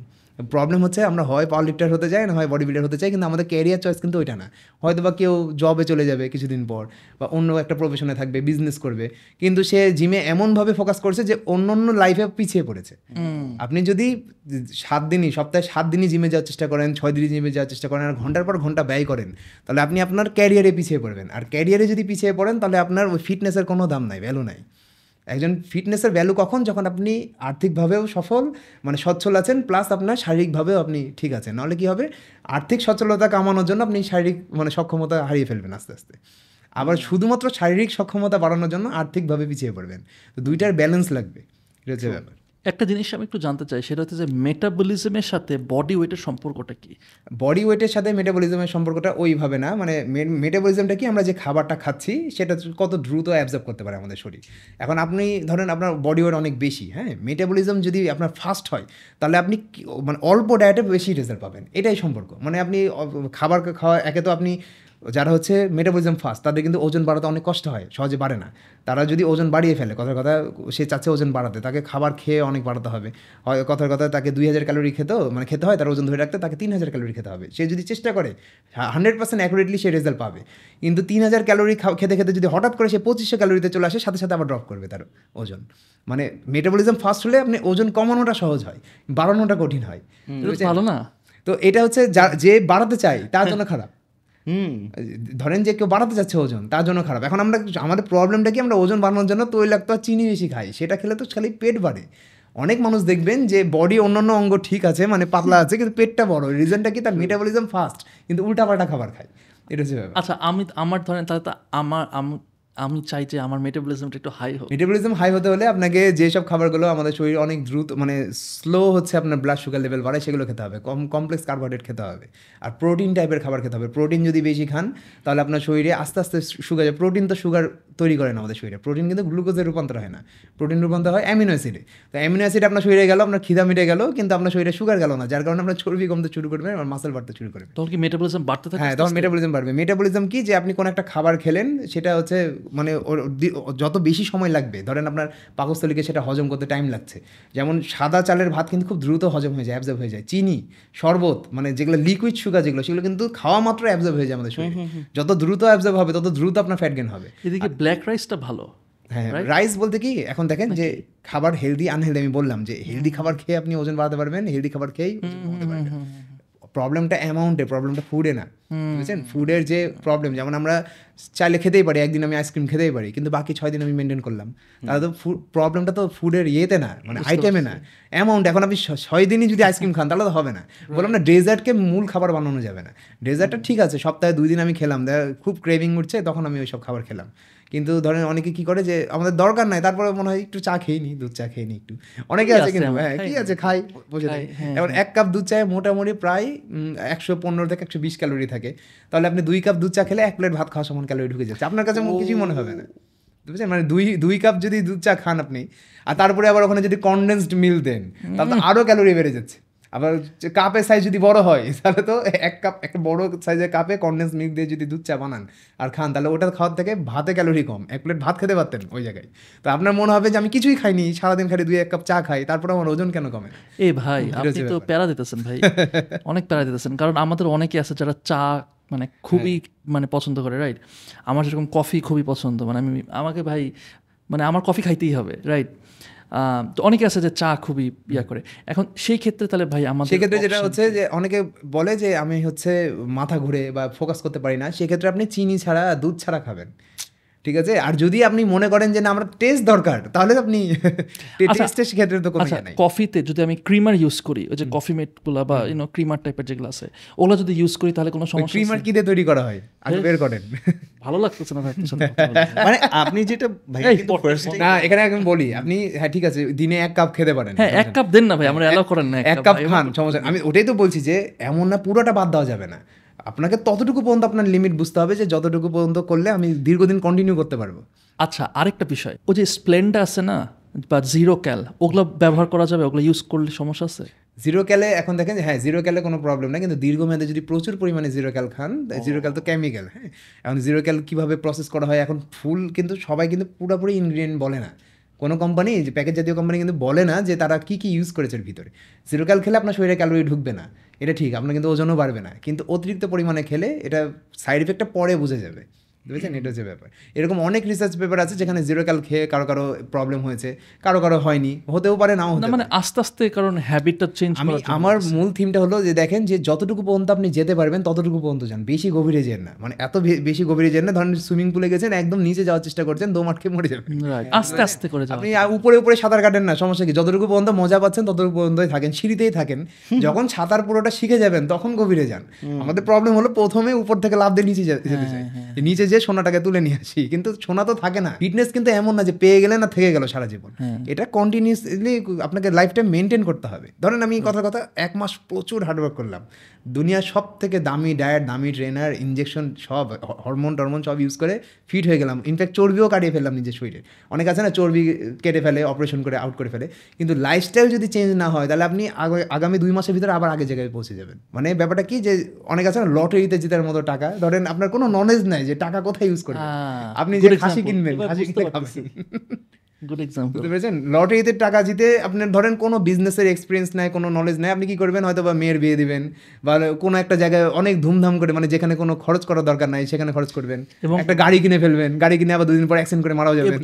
এবং দেখা গেছে যে যারা লটারিতে মানে স্ট্যাটিস্টিক্যালি যারা লটারিতে জিতে অনেক টাকা, তাদের সবাই মানে কোনো না কোনো খারাপ অবস্থা হয়ে যায়, তারা কেউ সুইসাইড করে, কারো হয়তো ফ্যামিলিতে মারামারি শুরু হয়, মানে সবগুলো খুব ডিজাস্টার একটা রেজাল্টস হয়, বিকজ মানে অনেক প্রবলেম হয়। এটা হচ্ছে মানে খুব সহজে পেয়ে যাওয়ার মতো জিনিসে আসলে ওরকম মানে কোনো অ্যাচিভমেন্টের মতো আপনার ফিল আসবে না যে আমি তো খুব সহজেই পেয়ে গেছি। আর লাইফস্টাইল এমন একটা জিনিস, লাইফস্টাইল আপনি যখনই খারাপ করতে শুরু করবেন ওই যে বেনিফিটগুলো আস্তে আস্তে আবার যেতে শুরু করবে। মানে আপনি যখন লাইফস্টাইল গুড একটা লাইফস্টাইল বিল্ড করেছেন তখন আপনি যে বেনিফিটগুলো পাবেন সেগুলো ছেড়ে দেওয়ার সাথে সাথেই দেখবেন যে আপনি আস্তে আস্তে আবার ওটাকে হারিয়ে ফেলছেন সব কিছু। আর আপনার বডিকে ওই রিজনটা দিতে হবে। ভাইয়া একটু বলেন তো যে দুধ খুব ভালো একটা খাবার, এইটার মানে খাওয়ার ক্ষেত্রে এখন আসলে এক এক সময় বলে কি না দুধ ভালো না, দুধের সাথে আবার একটু পানি মিশাও, আবার কেউ কেউ বলতেছে না দুধ পুরাই বাদ দিয়ে দাও। আমি পার্সোনালি চাই যে আমার ফ্যামিলিতে নিয়মিত দুধ টুধ খাক। হ্যাঁ, এখন যে পরিমাণ আশেপাশে নিউজ শুনতেছি, হ্যাঁ, অনেক রকমের কথাবার্তা, যেটা আমার জন্য একটু প্রবলেম কি ভাই, ছোটোবেলা থেকে অনেক কিছু শুনছি, কমপ্লেন খেলে, হরলিক্স খেলে এই হয় সেই হয়, অনেক কিছু শুনছি, পরে বুঝছি যে এগুলো মার্কেটিং, ভুয়া অনেক কথাবার্তা হয়। যেমন জিমে গেলে হাইট বেড়ে যাবে, কি হয় একটু পরে আপনি বললেন। তো এই দুধ, এখন সবাই দুধ বন্ধ করে দিয়ে ফর্মুলা মিল্ক খাওয়াই দিবে, এই করে দিবে সেই করে দিবে, আসলে ঘটতেছেটা কি? না, দুধ দেখেন যে দুধে হচ্ছে কি কি থাকে, দুধে কার্বোহাইড্রেট, প্রোটিন, ফ্যাট, মানে সব কিছু থাকে, ক্যালসিয়াম, সব কিছু থাকে। দুধ এমন একটা খাবার, একটা মানুষ যদি অন্য কোনো খাবার না খায়, বিন্দু পরিমাণ খাবার খায় না, ইভেন পানিও যদি না খায়, শুধুমাত্র দুধ খেয়ে বছর পর বছর বেঁচে থাকতে পারবে। দুধ এমন একটা খাবার, বুঝছেন? এখন ব্যাপার হচ্ছে এখানে অ্যামাউন্টে। কারণ দুধকে যদি আপনি টেস্টি বানানোর জন্য দুধের স্বর বাড়ায় দেন, তারপরে হচ্ছে করেন দিয়ে হচ্ছে প্রচুর পরিমাণে খেতে শুরু করেন, মানে ধরেন আপনার কথা এক গ্লাস খেলে হয়ে যায়, এখন আপনি 2-3 গ্লাস করে খাচ্ছেন, তাহলেও যে দুধেও তো ফ্যাট থাকে, যেমন হেলদি যে আমাদের নিউট্রিশনগুলো আছে, সেই নিউট্রিশন প্রয়োজনের তুলনায় কম হলেও সাইড ইফেক্ট হবে আপনার শরীরে, প্রয়োজনের তুলনায় বেশি হলেও সাইড ইফেক্ট হবে। কার্বোহাইড্রেট যদি আপনি প্রয়োজনের তুলনায় কম খান, আপনার শরীরে শক্তি কমে যাবে, বেশি খেলে চর্বি বাড়বে, বুঝতে পেরেছেন? তো প্রোটিন প্রয়োজনের তুলনায় কম খেলে আপনার মাসল লস হবে, প্রয়োজনের তুলনায় বেশি খেলে কিডনির সমস্যা হবে, কিডনি প্রসেস করতে পারবে না। তো এইরকমই দুধের ক্ষেত্রেও সেম, দুনিয়াতে যত খাবার আছে যেটা অর্গানিক, সেটা অ্যানিমেল ফুড হোক, মানে যেটা আমরা হচ্ছে প্রাণী থেকে পাই, সেই সব খাবার হোক বা ভেজিটেবল হোক, এগুলো সবই যদি আপনি প্রয়োজনের তুলনায় বেশি খান, তাহলে আপনার সাইড ইফেক্ট হবে, কম খেলেও সাইড ইফেক্ট হবে। তো মাত্রা অনুযায়ী মাত্রা বুঝে খেতে হবে। দুধ, হ্যাঁ, অনেকে ল্যাকটোজ ইনটলারেন্ট, আপনি বুঝেন আগে যে কতটুকু দুধ খেলে আপনার পেট খারাপ হয়। যদি অল্প খেয়ে কিছু না হয় তাহলে সমস্যা নাই। এখন আপনি পেট খারাপ হবে ভেবে আরও বেশি বেশি খাচ্ছেন যে দেখি পেট খারাপ হয় কি না, তাহলে তো প্রবলেম, বুঝতে পেরেছেন? এর যে ব্যাপার, যেমন অনেক আছে ফেন্সিডিল আবিষ্কার হয়েছে, কাশির ওষুধ, কিন্তু ওটাকে এখন মানুষ নেশা বানিয়ে ফেলেছে। তো দুধ দিয়ে আমরা কী করি, যে দুধটা তো ডিরেক্ট দুধ খাচ্ছি না, দুধকে আমরা অনেকগুলা কনডেন্স মিল্ক বানাচ্ছি, তারপরে আরও হাবি যাবি অনেক প্রসেস ফুড বানাচ্ছি। দুধকে যখন প্রসেস করে যে কোনো খাবার বানাবেন, তখন সেটা শরীরের জন্য ক্ষতিকর হবে। নর্মালি যে দুধটা আছে না, সেটা হ্যাঁ আপনি শর্ট, যেহেতু শর্টে হচ্ছে সব মানে পুরো ফ্যাট থাকে, শর্ট পুরোটাই ফ্যাট, তো সেটাকে বাদ দিয়ে আপনি নর্মাল দুধটাও খেতে পারেন শর্টটাকে ছেঁকে নিয়ে। ইনফ্যাক্ট আপনি যদি হেলদি লাইফস্টাইল লিড করেন, অর্থাৎ আপনি যদি ফিজিক্যাল অ্যাক্টিভিটি আপনার থাকে, সেক্ষেত্রে আপনি দুধের শর্ট খেয়েও আপনার কিচ্ছু হবে না। ডিপেন্ড করছে হচ্ছে আপনার ইয়ের উপরে। আর যারা হচ্ছে ফিটনেস লাইনে আছে, মানে যারা বডি মাসকুলার বডি বানাতে চায়, তারা দুধটাকে অ্যাভয়েড করে। কেন? দুধে স্কিন ফ্যাট হয় শরীরে, ওকে, ঠিক আছে, কিন্তু এই স্কিন ফ্যাটটা খুবই সামান্য, যেটা বডি বিল্ডারদের ক্ষেত্রে খারাপ, নর্মাল মানুষের জন্য এটা কোনো ইয়ে না, এটা হেলদি। বডি বিল্ডারের ক্ষেত্রে কেন খারাপ? বডি বিল্ডারকে সবসময় ট্রাই করতে হয় যে তাদের বডিতে সবসময় ভেন বেরিয়ে থাকবে, তারপরে হচ্ছে তাদের অ্যাবস দেখা যাবে, তো সেই কারণে তারা কী করে দুধটাকে অ্যাভয়েড করে চলে। তো কিন্তু তার মানে এটা না যে হচ্ছে তারা হচ্ছে দুধের যে নিউট্রিশন আছে সেগুলো নেয় না। হ্যাঁ, দুধের নিউট্রিশনে তারা ক্যালসিয়ামের জন্য আলাদা সোর্স থেকে ক্যালসিয়াম নেয়। ম্যাক্সিমাম বডি বিল্ডারই সাপ্লিমেন্ট ইউজ করে অনেকগুলো। তারা কারণ কি, তারা অনেকগুলো খাবার, যেমন তারা হচ্ছে গরুর মাংস খেতে পারে না। গরুর মাংসে কিন্তু ক্রিয়েটিন থাকে, যেটা বডি বিল্ডারের জন্য খুবই জরুরি। ক্রিয়েটিন খেলে আমাদের শরীরে শক্তি বাড়ে, ঠিক আছে, আর মাসেলের ভলিউম বাড়ে। কিন্তু ক্রিয়েটিনটা তো এখন গরুর মাংস থেকে রেগুলার খেতে পারবে না, কারণ গরুর মাংসে ফ্যাট থাকে। তো তারা কী করে, ক্রিয়েটিন আলাদাভাবে সাপ্লিমেন্ট ইউজ করে। তারপরে প্রোটিন তারা হচ্ছে মুরগি থেকে নিবে, মুরগিতেও ফ্যাট থাকে, মানে মুরগির বুকের মাংস তো অনেক কস্টলি হয়ে যায়, কারণ আপনাকে পা বাদ দিয়ে দিতে হচ্ছে মুরগির। তারপরে ডিমের হচ্ছে অনেকে কুসুমও বাদ দিয়ে দেয়, কারণ একসাথে বেশি খাওয়া যায় না। তখন তারা কী করে, সাপ্লিমেন্ট কেন তারা ইউজ করে, যে শুধুমাত্র যে নিউট্রিশনটা দরকার সেটাই পাচ্ছে। যেমন তার গরুর মাংসে শুধু ক্রিয়েটিন দরকার, ফ্যাট দরকার নয়, তার কারণে ক্রিয়েটিন সাপ্লিমেন্ট ইউজ করছে। তারপরে হচ্ছে মুরগির মাংসে বা গরুর ডিমে, এগুলোতে শুধুমাত্র তাদের হচ্ছে প্রোটিনটা দরকার, কিন্তু ফ্যাট দরকার নয়, তার কারণে তারা প্রোটিন সাপ্লিমেন্ট ইউজ করছে। এটাও গেল যারা প্রফেশনাল, যারা কন্টেস্ট প্রিপারেশন নেয়, কন্টেস্ট খেলে তাদের কথা। কিন্তু হেলদি যে থাকতে চায়, সে দুনিয়ার সমস্ত খাবার খেতে পারবে, সমস্ত খাবার। ইনফ্যাক্ট আপনি ফরেন কান্ট্রিতে দেখবেন মদও পান করে বডি বিল্ডাররা মাঝে মধ্যে, মাসে একবার, বা পার্টিও করে, কিন্তু তারা লিমিট বুঝে করে, বুঝতে পেরেছেন? মদে তো প্রচুর সুগার, মদ খেলে কিন্তু খুব দ্রুত গতিতে আপনার পেট বাড়বে, চর্বি বাড়বে, কিন্তু তারা খায়, পার্টি করে, হয়তো বা এক সপ্তাহ পর আর হচ্ছে আবার কন্ট্রোলে চলে আসে, সব কিছু আবার ম্যানেজ করে ফেলে। তো এটা হচ্ছে ব্যাপার, যে আমরা যারা নর্মালি অর্গানিক ফুডগুলোর কথা বলছি, আমরা সবই খেতে পারবো। অ্যামাউন্টের প্রবলেম, মানে ক্যালোরি ডেফিসিট কী, সারপ্লাস কী, ক্যালোরি মেনটেন কি, এটা বুঝলে আমরা দুনিয়ার সমস্ত খাবার খেতে পারবো, যদি সেটা হালাল হয়। ভাই আরেকটা খাবার আছে যেটা নিয়ে আমার খুব জানতে ইচ্ছা করতেছে। দুধ তো হলো ভাই, হোয়াট অ্যাবাউট হানি নাটস? আচ্ছা, দেখেন, যে কেউ যদি ডায়াবেটিক পেশেন্ট হয়, তাহলে হানি নাটস না খাওয়াই ভালো, কারণ হানি, যেটা মধুর গ্লাইসেমিক স্কোর আর চিনির glycemic score same. Glycemic score হলো কোন একটা খাবার আমাদের ব্লাডে কত দ্রুত গতিতে সুগার লেভেল বাড়াচ্ছে। তো মধুর গ্লাইসেমিক স্কোর হলো 58, আর চিনির হচ্ছে 60, মাত্র 2 পয়েন্টের পার্থক্য। তার মানে মধু আর চিনি সেম, হ্যাঁ, কিন্তু হ্যাঁ, মধুতে কিছু ভিটামিন, মিনারেলস, এগুলো অনেক কিছু থাকে, যেটা আপনার শরীরের জন্য উপকারী। কিন্তু এটা হচ্ছে এমন না, কেউ যদি মনে করে যে আমি হচ্ছে চর্বি কমাবো, তাহলে চিনির বদলে মধু খাবো, তাহলে উপকার পাবেন না, তাহলে ব্যাপারটা সেম। ক্যালোরি কিন্তু সেম, মধু আর চিনির ক্যালোরি কিন্তু সেম, একদম অ্যামাউন্ট আমার মনে নাই কত ক্যালোরি, কিন্তু ক্যালোরি প্রায় কাছাকাছি সেম। এখন আপনার যদি মনে হয় যে না আমি মধুর আলাদা আলাদা যে বেনিফিটগুলো আছে সেইগুলো নেওয়ার জন্য খাবো, সেক্ষেত্রে ঠিক আছে। কিন্তু কেউ যদি মনে করে আমি ওজন কমাবো, তার বদলে আমি চিনির বদলে মধু খাচ্ছি, তাহলে রেজাল্ট একই আসবে, কোনো এক্সট্রা কোনো রেজাল্ট পাবেন না, বুঝেছেন? এটা হচ্ছে ব্যাপার। তো মধু খাওয়া যাবে, কোনো প্রবলেম নাই, কিন্তু ওই যে ওখানে ব্যাপারটা হচ্ছে যে উদ্দেশ্যের উপরে ভিন্ন ডিপেন্ড করছে। আপনার উদ্দেশ্য যদি চর্বি কমানো থাকে, ডায়াবেটিক কন্ট্রোল করা থাকে, তাহলে মধু খাওয়া যাবে না। আর উদ্দেশ্য যদি থাকে যে হেলদি লাইফস্টাইল লিড করবো, তার কারণে হয়তো বা আমি চিনি চায়ে হচ্ছে মধু ইউজ করে খাচ্ছি, সেক্ষেত্রে খেতে পারেন, সমস্যা নেই। হেলদি লাইফস্টাইলে আপনি সবই খেতে পারবেন, চিনি থেকে শুরু করে সবই খেতে পারবেন, কিন্তু লিমিট করতে হবে। যেমন ওই যে ডেজার্টের অ্যামাউন্ট, যেমন আমি কিছুক্ষণ আগে আপনার সাথে কথা হলো যে আপনি আগে খাবারগুলো খাবেন হচ্ছে, আমাদের পেটগুলোকে ফিল করাবেন হচ্ছে হেলদি খাবার দিয়ে, তারপরে যদি আনহেলদি খাবার খান, তাহলে আপনার ব্রেনে ডিরেক্ট হচ্ছে সিগন্যাল যাবে না যে আপনি যে চিনিটা খেলেন, আপনার ব্রেন তখন ডিরেক্ট সিগন্যাল পাবে না যে আপনার শরীরে ডিরেক্ট সুগার গেল। আপনার ব্রেন আগে যে আপনি সবজি খেয়েছেন, তারপরে প্রোটিন খেয়েছেন, গুড ফ্যাট খেয়েছেন, সেগুলোকে আগে অ্যাবজর্ব করার চেষ্টা করবে, তারপরে ওই ডেজার্টটাকে অ্যাবজর্ব করবে, ঠিক আছে? বা কিছুটা কাছাকাছি করবে বা দুইটাকে একসাথে করবে, যার কারণে কমপ্লেক্স কার্বোহাইড্রেটের মতো কাজ করবে আপনার পেটের ভিতরে যে খাবারগুলো। কিন্তু শুরুতেই আপনি চিনি মেশানো আগে খাচ্ছেন চা, তারপরে যাচ্ছেন লাঞ্চে, তাহলে প্রবলেম। আগে পেট ভরে হেলদি খাবার খেয়ে নেবেন, তারপরে রাখেন আপনার পছন্দের খাবার, তাহলে দেখবেন লিমিটটা কমে যাচ্ছে, বুঝেছেন? এটা হচ্ছে ব্যাপার। ধরেন আপনি পিৎজা অর্ডার দিয়েছেন, হ্যাঁ, কিন্তু আগে পেট ভরে আপনি লাউ খেয়ে নেন, যে এই পিৎজাটা খাবো লাউ খাওয়ার পর। How does it sound? তারপর পিৎজা এখানে রাখা, আমি আগে লাউ খাচ্ছি, পিৎজার দিকে তাকিয়ে থাকি। দেখবেন যখন আপনার লাউ খেয়ে পেট ভরে গেছে, তারপর পিৎজা বেশি খেতে পারবেন না। এইভাবে এরকম কিছু টেকনিকগুলো ফলো করার মাধ্যমে ফিটনেস লাইনে আসেন। আর ওই এনজয়মেন্ট থাকতে হবে। যখনই বুঝবেন যে আপনার ওখানে মানসিক শান্তি নষ্ট হচ্ছে, তখনই ওটাকে ছাড়তে হবে। সেটা যাই হোক, সেটা ভালো কাজ হোক আর খারাপ কাজ হোক। অনেক সময় আছে না যে দান করতে করতে নিজের পকেট ফাঁকা হয়ে যাচ্ছে, যে মানসিক অবস্থা খারাপ, তখন দান করা বন্ধ করতে হবে কিছুদিনের জন্য, নাহলে সমস্যা। নাহলে আপনি না বাঁচলে দান করবেন কিভাবে? ধরেন আপনার কথা আপনি দান করতে করতে পাগল হয়ে গেছেন, তাহলে আপনি আর দান করবেন কি করে? তো এটাই ভালো কাজ হলেও যখন আপনার মানসিক শান্তি নষ্ট হবে যে কাজে, সে কাজটা সেখানে স্টপ করে কিছুটা ভাবতে হবে যে মডিফিকেশন কীভাবে করা যায় এই কাজটাতে। এই জন্য হচ্ছে অনেক সময় ট্রেনারের দরকার হয় বা একটা কাউন্সেলিংয়ের দরকার হয়, যে হ্যাঁ আমি একটা ভালো কাজ করছি, তারপরে হয়তো বা আমার অনেক ক্রিটিসিজম হচ্ছে, বা আমি হয়তো বা পাচ্ছি না, রেজাল্ট পাচ্ছি না, তখন আমাদেরকে একটু থেমে আবার চিন্তা করা উচিত যে কোন ওয়েতে করা উচিত, মানে করা যেতে পারে কাজটা। ভাই অনেক আছে জিম করে এবং মনে করে যে জিম করলে হয়তো বা হাইট বৃদ্ধি পাবে, এটা কি সত্যি নাকি এটা একটা মিসকনসেপশন? দেখেন যে হচ্ছে অনেকে মিসকনসেপশন আরও অনেক আছে। যেমন ছোট বাচ্চারা যদি ওয়েট লিফটিং করে বা এক্সারসাইজ করে, তাহলে হাইট বাড়ে না অনেকে বলে, আবার অনেকে বলে যে এক্সারসাইজ করে হাইট বাড়ানো যায়। এখন দেখেন যে আমি যদি বলি একদম ছোটো বাচ্চাদের থেকে যদি বলি যে এক্সারসাইজ শুধুমাত্র এটাই না যে সে ডাম্বল চাড়বে, ভারী ওজন উত্তোলন করবে, সেটাকে এক্সারসাইজ বলে না। এক্সারসাইজ অনেক ধরনের হয়। জিমে কিন্তু অনেকে রেজিস্ট্যান্ট ট্রেনিং করতে যায়, ফুটবলার ক্রিকেটাররা যেটা করে ফ্লেক্সিবিলিটির জন্য, স্ট্রেংথের জন্য, সেগুলো যদি এক্সারসাইজ করে কারো কোনো সমস্যা হবে না। ইনফ্যাক্ট একটা বাচ্চার বয়স যদি 8 বছর হয়ে যায়, তারপরেও তার ওয়েট লিফটিং করার ফলে হাইট কমবে না। হাইট সম্পূর্ণ আমাদের ডিএনএতে নির্ধারণ হয়ে থাকে। আপনি জন্মের আগে নির্ধারণ হয়ে গেছে যে আপনি কত লম্বা হবেন। মানে আপনার যদি হাইট 6 ফিট হয়, তাহলে আপনি 6 ফিটেই পৌঁছাবেন, যদি না আপনার কোনো মেরুদণ্ডে ইনজুরি হয়, অথবা যদি আপনি মানে নিউট্রিশনের অভাবে ভোগেন, মানে আপনি যদি পুষ্টিহীনতার অভাবে ভোগেন, মানে পুষ্টিহীনতায় যদি ভোগেন, তাহলে আপনার হচ্ছে হাইট কমে যেতে পারে। অর্থাৎ আপনার 6 ফিট হাইট লেখা ছিল ডিএনএতে, সেটা পর্যন্ত নাও পৌঁছাতে পারেন যদি আপনার মেরুদণ্ডে ইনজুরি হয়, অথবা আপনি যদি পুষ্টিহীনতায় ভোগেন। তাছাড়া যদি আপনি নর্মাল লাইফ লিড করেন, আপনি যাই করেন, আপনি 6 ফিটে পৌঁছাবেন, বুঝেছেন? এটা হচ্ছে ব্যাপার। এখন হাইটের ব্যাপারটা হলো, আমি যদি বলি আমাদের ব্রেনে একটা পিটুইটারি গ্ল্যান্ড আছে, ওই গ্ল্যান্ড থেকে হাইট ইনক্রিজ হওয়ার হরমোন বুস্ট হয়। ওই হরমোনের নামটা আমি মনে পড়ছে না, কিন্তু পিটুইটারি গ্ল্যান্ড থেকে ওই হরমোনটা বুস্ট হয়। হ্যাঁ, এখন ওই হরমোন পিটুইটারি গ্ল্যান্ড কিন্তু কারো শরীরে বেশি তৈরি হয়।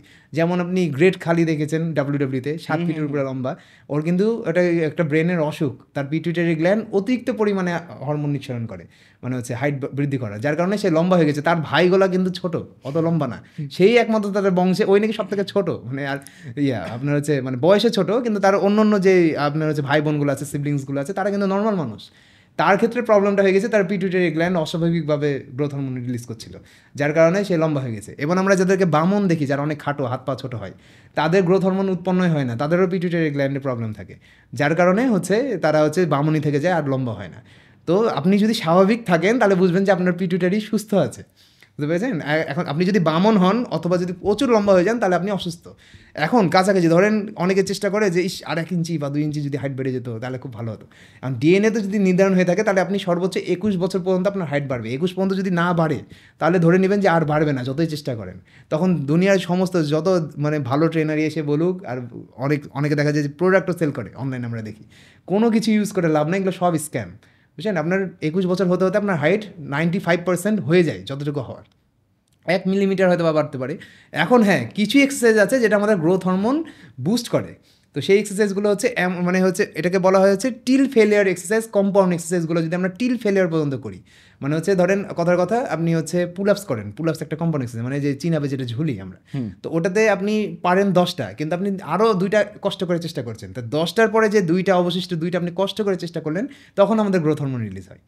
ধরেন আপনি পুশ আপ পারেন 10টা, কথার কথা এক সেটে, আপনি হয়তো বা 15টা করার চেষ্টা করছেন, তো 10টা পর্যন্ত কিন্তু আপনার গ্রোথ হরমোন রিলিজ হবে না। 10টার পরে যখন আরও 3-4টা কষ্ট করে চেষ্টা করছেন, তখন হালকা হালকা করে আমাদের গ্রোথ হরমোন রিলিজ করে, যেটা খুবই সামান্য। সেটা যদি আপনার বয়স 18 নিচে 21 নিচে হয়, তাহলে আপনি হাইট একটু বুস্ট আপ পাবেন, কিন্তু আপনার ওই পটেনশিয়াল পর্যন্তই রিচ করবে। অর্থাৎ আপনার যদি 5 ফিট 8 লেখা থাকে হাইট, তাহলে আপনি যত এক্সারসাইজ করেন যাই করেন, আপনি ওই 5 ফিট 8 পর্যন্ত পৌঁছাবেন, হয়তো বা 2 বছর আগে পৌঁছে যাবেন। আপনি হয়তো 18 বছর বয়সে 5 ফিট 8-এ পৌঁছে যাবেন, কিন্তু তারপর আর হাইট বাড়বে না। আপনি হয়তো আপনার যদি লেখা থাকে ডিএনএতে যে 6 ফিটে আপনার হাইট 6 ফিট হবে, আর আপনি যদি 15 বছর বয়সে 6 ফিট অ্যাচিভ করে ফেলেন, তাহলে আপনি 15 বছর পরে আর লম্বা হবেন না, 6 ফিটে থেকে যাবেন। বুঝতে পেরেছেন? মানে এখানে ব্যাপারটা হলো যে আমাদের ডিএনএতে নির্ধারণ হয়ে থাকে যে আমরা কতটুকু লম্বা হব। এটা কোনোভাবে মডিফাই করা পসিবলই না। জেনেটিক্যাল ইঞ্জিনিয়ারিং চেষ্টা করছে যে আমাদের চোখের আপনার হচ্ছে মনি কেমন হবে, আমাদের হাইট উচ্চতা কত কেমন হবে, আমাদের স্কিন কালার চেঞ্জ করা, এগুলো কিন্তু অনেকে রিসার্চ করছে। যদি এটা পসিবল হয়, তাহলে হয়তো বা মানুষ নিজের পছন্দ মতো নিজের ছেলেমেয়ের হাইট, চোখের কালার, চুলের কালার, তারপর হচ্ছে স্কিন কালার সব সেট করতে পারবে। কিন্তু এটা পসিবল হওয়াটা অনেক কঠিন। ট্রাই করছে সায়েন্টিস্টরা, যদি হয় তখন হয়তো বা আর হচ্ছে এই সব প্রোডাক্টগুলো কাজই দেবে না, তখন এইসব প্রোডাক্টের মার্কেটে সব শেষ। কিন্তু ডিএনএ পরিবর্তন করা এমনি সম্ভব না। আর অনেকে গ্রোথ হরমোন ইউজ করতে চায় হাইট বাড়ানোর জন্য। যদি গ্রোথ হরমোন ইউজ করেন, গ্রোথ হরমোন তো শুধুমাত্র বেনিফিট দেয় না, সাইড ইফেক্টও দেয়। গ্রোথ হরমোন ইউজ করলে কী হবে, যে আমি বললাম না, মুখের মাথায় যে খুলি, হাতের আঙ্গুল, তারপরে নাক, আমাদের ঠোঁট, তারপরে আমাদের পায়ের আঙ্গুল, মানে পায়ের পাতা, সব কিছু বড় হয়। বডির প্রত্যেকটা অঙ্গ বড় হয়, ভিতরে হার্ট, কিডনি, লিভার সব বড় হয়। মানে আপনি উচ্চতা বাড়াতে যে আপনার জীবনের আয়ু কমিয়ে ফেলছেন। আমাদের যদি হার্ট বড় হয়ে যায়, আমি বললাম না হার্টের ভিতরে 2টা চেম্বার থাকে, ওই 2টা চেম্বার যদি সাইজ ছোট হয়ে যায়, তাহলে ব্লাড পাম্প কম করবে, যার কারণে আপনি বাঁচবেনও কম, যে কারণে গ্রোথ হরমোন যারা ইউজ করে সেই বডি বিল্ডাররা মারাও যাচ্ছে। আবার আর্নল্ড শোয়ার্জনেগারের মতো বডি বিল্ডার, কিছু বডি বিল্ডার আছে যারা উইথ লিমিট প্রপারলি ইউজ করেছে বলে এখনও বেঁচে আছে। আর্নল্ড শোয়ার্জনেগারের বয়স তো প্রায় 75-এর উপরে, সে কিন্তু গ্রোথ হরমোন থেকে শুরু করে সব রকমের হরমোন ইউজ করেছে তার যখন সে কম্পিট করতো, তারপরে সে এখনও সুস্থভাবে বেঁচে আছে। রিজনটা কি? তার জেনেটিক তাকে সাপোর্ট করেছে, মানে তার মানে বডির ভিতরে তার অঙ্গগুলো হয়তো খুব মজবুত, মানে ভেতরের অঙ্গগুলো। আর আরেকটা জিনিস হলো যে সে পোস্ট সাইক্লিং থেরাপি অনেক ভালো মতো করেছে।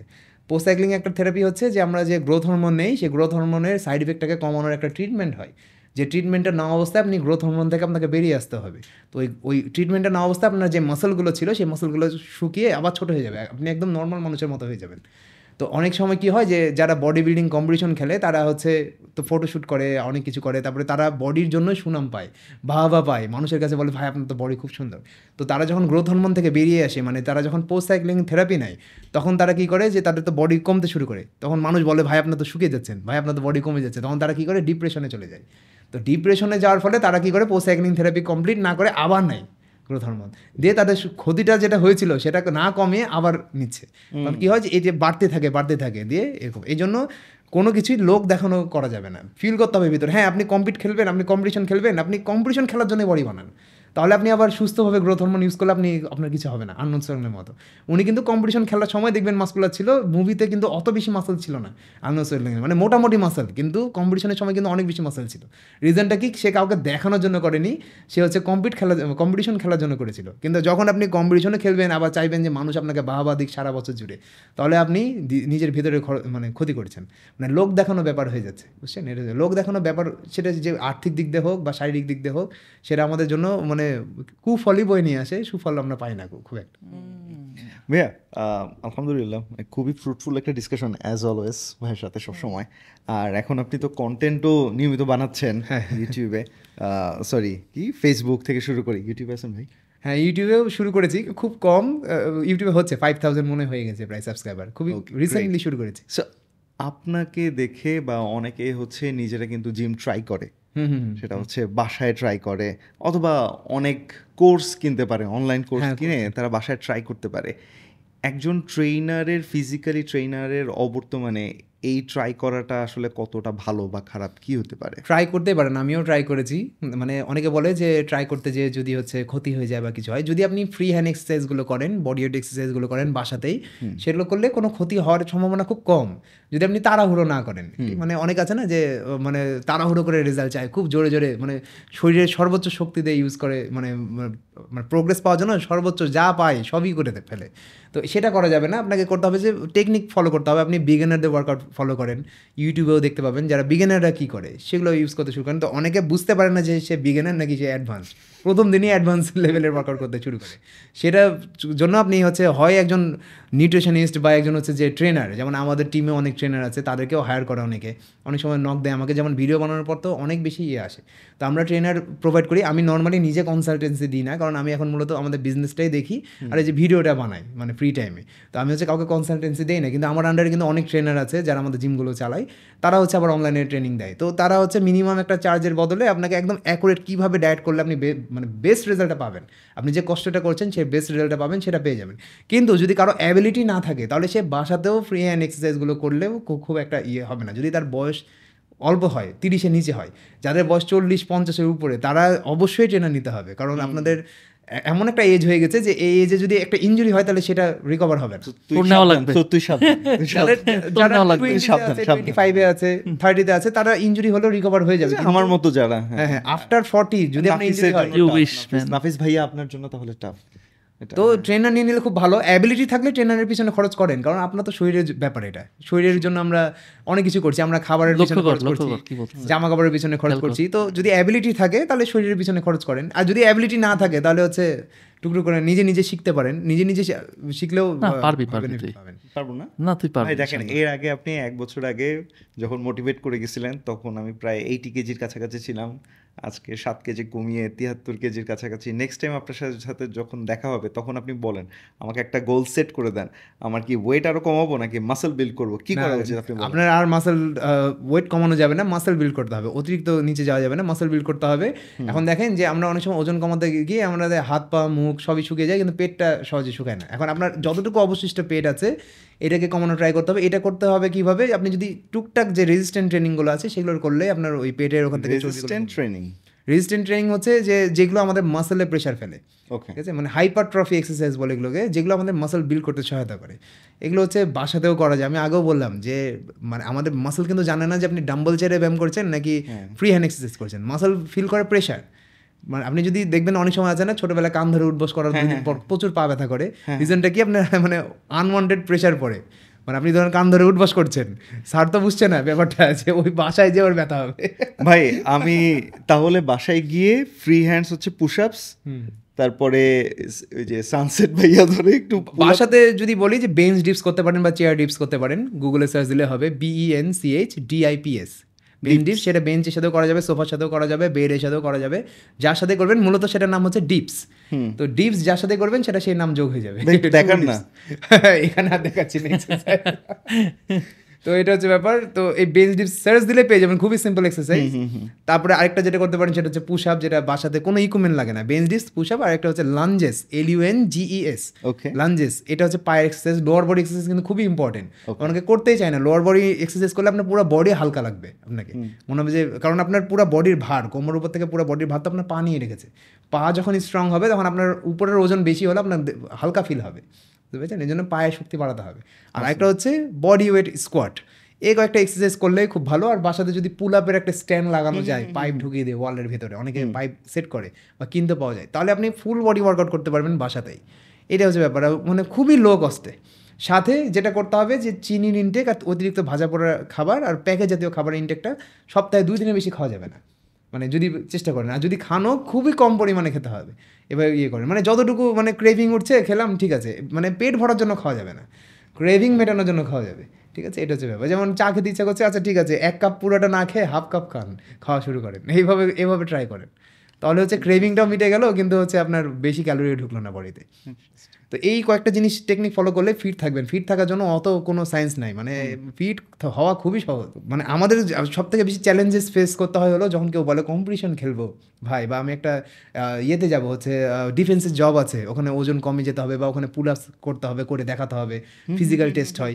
তো ওগুলোর জন্য আমাদেরকে চ্যালেঞ্জ ফেস করতে হয় খুব বেশি। কিন্তু ওয়েট কমানো বা বাড়ানো খুবই সহজ যদি কেউ প্রপারলি মেনটেন করে, জাস্ট খুবই লো কস্টে করা যায়। মানে জাস্ট একটা উইল থাকতে হবে, আর বেনিফিটগুলোকে চিন্তা করতে হবে যে এটা করলে এই বেনিফিটগুলো পাবো, যেটা আমি আগে বললাম আপনাদেরকে। বেনিফিটগুলো চিন্তা করলে আমরা সব কাজগুলোই করবো। মানে আমরা তো আমাদের পুরো মাইন্ড সেট আপটা এমন, এটা হওয়া উচিত যে আমরা যেই জায়গায় বেনিফিট সেটা আমরা এমনি চলে যাই ওই জায়গায় অটোমেটিকলি। বেনিফিট যদি আপনি ফিল করতে শুরু করেন, ফিল করতে শুরু করবেন, আগে কন্টিনিউ 1 মাস করেন, তাহলে দেখবেন আপনি বেনিফিট ফিল করতে শুরু করেছেন, তখন আর ছাড়তে পারবেন না। অসম ইনশাআল্লাহ। তাজ ভাই, নেক্সট টাইম যখন দেখা হচ্ছে তখন নাফিস আর আমাকে আপনি খালি দেখবেন যে কি ঘটে, এই লিফট কি আমরা ওই হেঁটে হেঁটে কদ্দূর আপনার সাথে যাই ইনশাআল্লাহ। সো আপনারাও একটু জানান যে এই পডকাস্টগুলো আপনার বেনিফিট কেমন করছে এবং আপনার লাইফস্টাইলে কোন চেঞ্জেসগুলো আপনি আনতে চাচ্ছেন। সো দেখা হবে ইনশাআল্লাহ পরবর্তী এপিসোডে। তাজ ভাই ইনশাআল্লাহ সামনে আরও চাই। সো ভালো থাকুন, আসসালামু আলাইকুম।